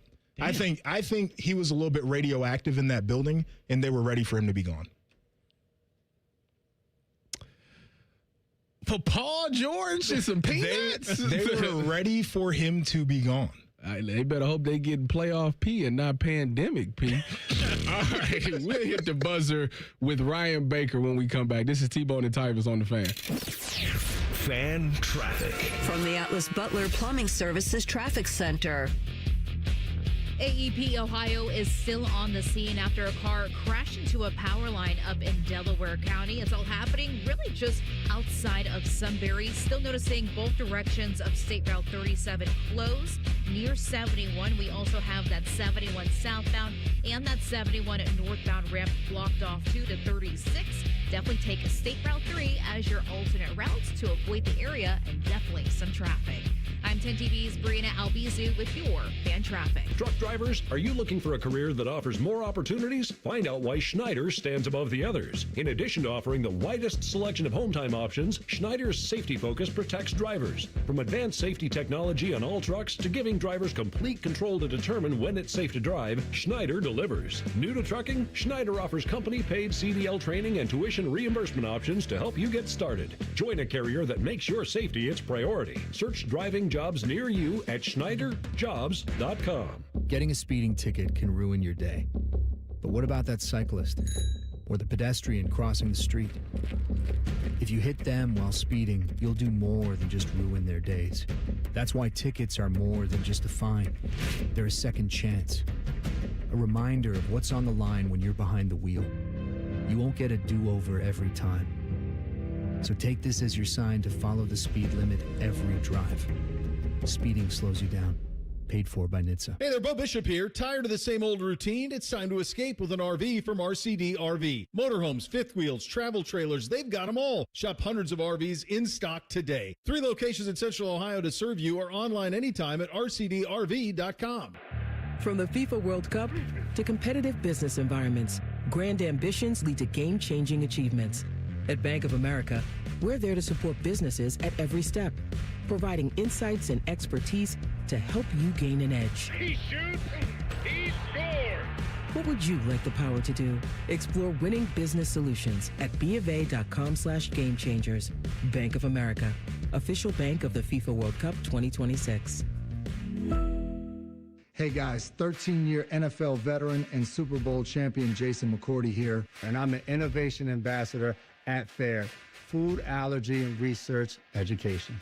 I would say the most challenging thing as a parent of a kid who has a food allergy is probably the ignorance that I myself had in the beginning. I didn't know what anaphylactic shock was. I didn't know the dangers, let alone the things that she needed to be able to have a normal life. When you go to drop your kid off, and every single time in the beginning, we'd have to go through everything she was allergic to.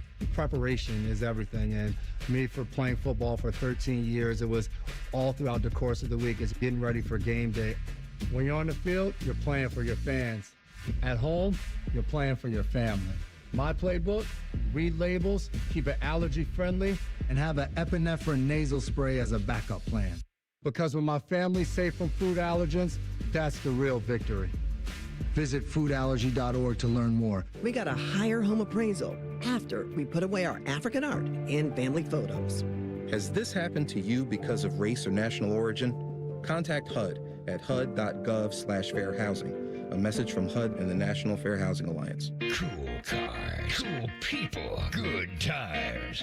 Get ready for the biggest and best automotive happening of the year. The Good Guys 28th Summit Racing Nationals presented by Grundy Insurance. Over 6,000 classes. Shop the swap meet in Huge Fender Midway. See which ride takes home the crown of the Good Guys 2026 Forge Line Street Machine and Classic Instrument Street Rod of the Year. July 10th to the 12th at the newly renovated Ohio Expo Center in Columbus.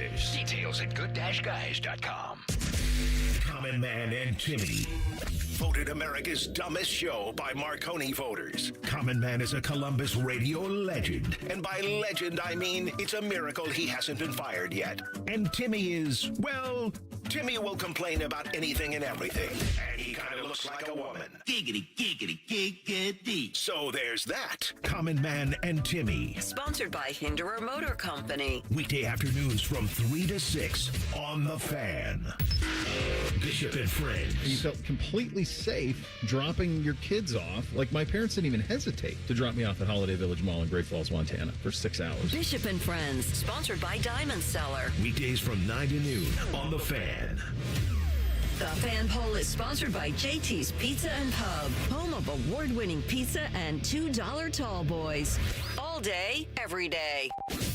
Tyvus says that in all his years being in football locker rooms, he never once looked at another man's junk. He cannot say the same thing about working at this radio station. You're listening to T-Bone and Tyvus. Joining the program, the famous, the infamous, the best producer, one of the best producers here at the station, who I believe is sitting in the 2 chair today, Ryan Baker, the touchdown maker. Hi, buddy. You don't see me getting all nervous about it either over here, knocking my knees, and I'm so tired. I'm losing some sleep. Oh, Dylan did everything for me. Oh. I could not have done this without Dylan. Major shout out to Dylan for all his hard work and preparation. But I helped. Listen, God made him, but I helped. Oh, you know, Ty was pitching ideas like he was producing the show. Try to I was impressed. I'm not going to, just show up. You guys both know this. It's one of the things that I love about both of you, because every time I've ever, like even back to before I worked here full time as an employee, every time I did a show with either of you, I would reach out and say, hey, this isn't just my barbecue, it's yours too. Is there anything you want to talk about? And both of you guys would always send all kinds of ideas, articles, all of that. So it's one of the things I always love about, because some people are like, we'll just talk about whatever you want. It's cool. See, I realized early on, like, especially like in this time of the year, it's not a lot going on. And you want to control what's going on that sheet. So it's like, I know how hard it is for people to just come up with stuff. So like, I would think of stuff that like, oh, this sounds like this would be interesting and stuff like that. Well, and sometimes not all of our brains are working in the exact same. Like, so, right now in sports, you've got to talk World Cup and you've got to talk Zach Werenski and the Blue Jackets. You got to talk World Cup. Well, did you watch last night? Is it pig's ass pork? No, I didn't. No. You were supposed to watch it. You were supposed to watch it so Reeser will watch Top Gun Maverick. I never agreed to any of this. This is just stuff Bo was throwing out there. I never agreed to any of it. I actually last night for the first time on purpose put on the World Cup. Why would you do that? I watched the last 40 minutes of Team USA, and that was all I needed. I'm the last man standing over here. See, I didn't see it. No, you're not. There's 2 of us here. But me and Baker are brothers in a different life because we're very in lockstep on many things. All right. Did you hear this? What happened to me this past weekend? I have watched at least a second of the World Cup because my buddy was in town and I met them out and we were at an establishment and somebody was there that listens to the show and they were like, hey, whatever you do, don't look at that TV. Well, what do you do when someone says that? You turn and look. And I looked up and it was, I don't know, Austria playing someone. And it was like, oh, shocking, 0-0. And I went back to be honest with you. I watched a good 10 minutes of it. It's boring. I'm sorry.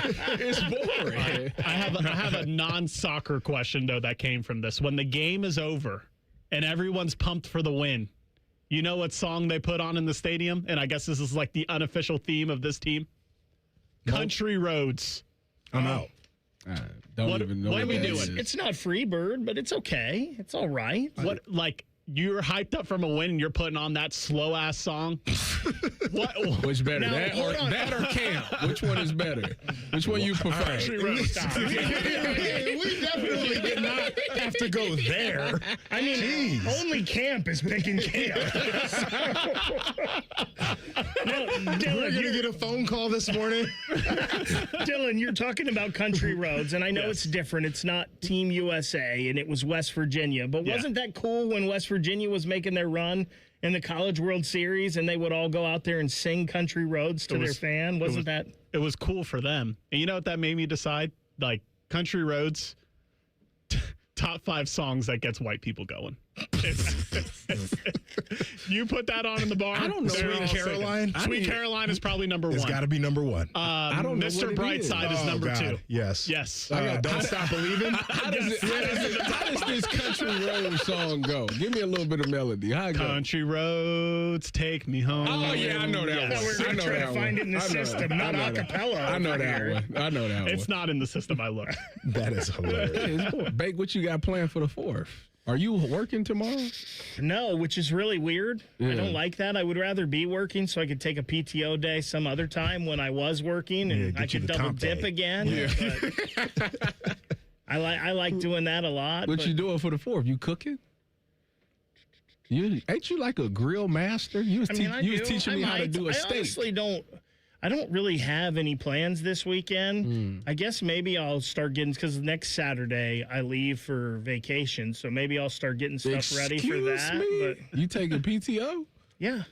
A week? Yes, a whole week. Every year. We're going down to Florida. We're just going to sit in water and drink drinks and eat good food. There you go. That sounds boring. So Tyva says Sounds amazing. that Baker is a grill master, but Joshua, have you ever had any of Baker's baked goods? I have not. I don't think JP ever got No, it. you gotta be around for Christmas. We'll make sure JP gets it. What's your specialty? We're hanging out a lot up in your guys' neck of the woods now, so we can go ahead and drop some off. Make sure James, my buddy, gets it. That's right. James loves a damn snack too. That's funny. All right, what's coming up on Bishop and Friends? Well, we talked a little bit about it already. We're going to have to talk about the World Cup and Team USA moving on to the round of 16. Also, we're going to have some Zach Werenski talk. And where you at? I don't know how this is going to work out, guys. Where you at? Those statements yesterday, it sure seems like... well, I don't want to be the bad guy. Well, I don't want to be the bad guy either. Agree. Don Waddell's going to have a press conference today at noon. And you going?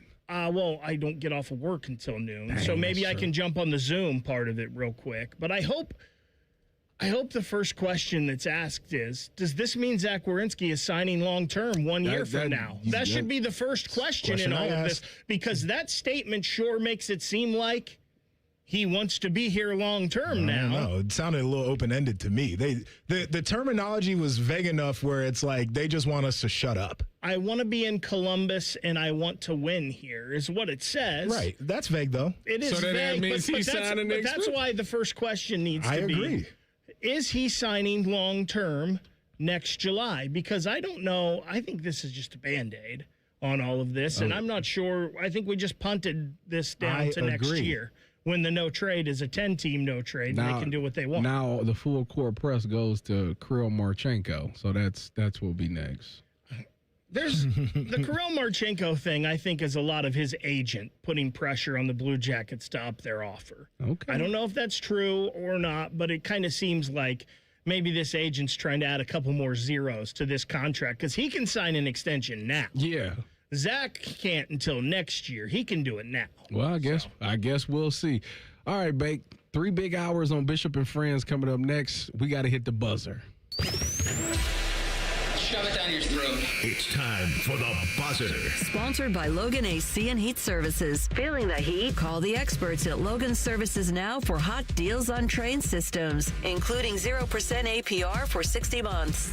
JP is a man of the people. He's got a hookup for you. Go ahead, JP. Oh, yeah. Let me pull this up real quick. So I was on Instagram yesterday. I saw this deal that said that you can get 50 cents off per gallon of gas if you're an Amazon Prime member. So you've got to sign up. I think it's Earnify. You can link it to, there's a link online. Just type in, Amazon Prime Earnify gas. And then you get 50 cents off per gallon starting today up until the 5th. I went this morning at BP, where you got to go. I went this morning, got my gasoline.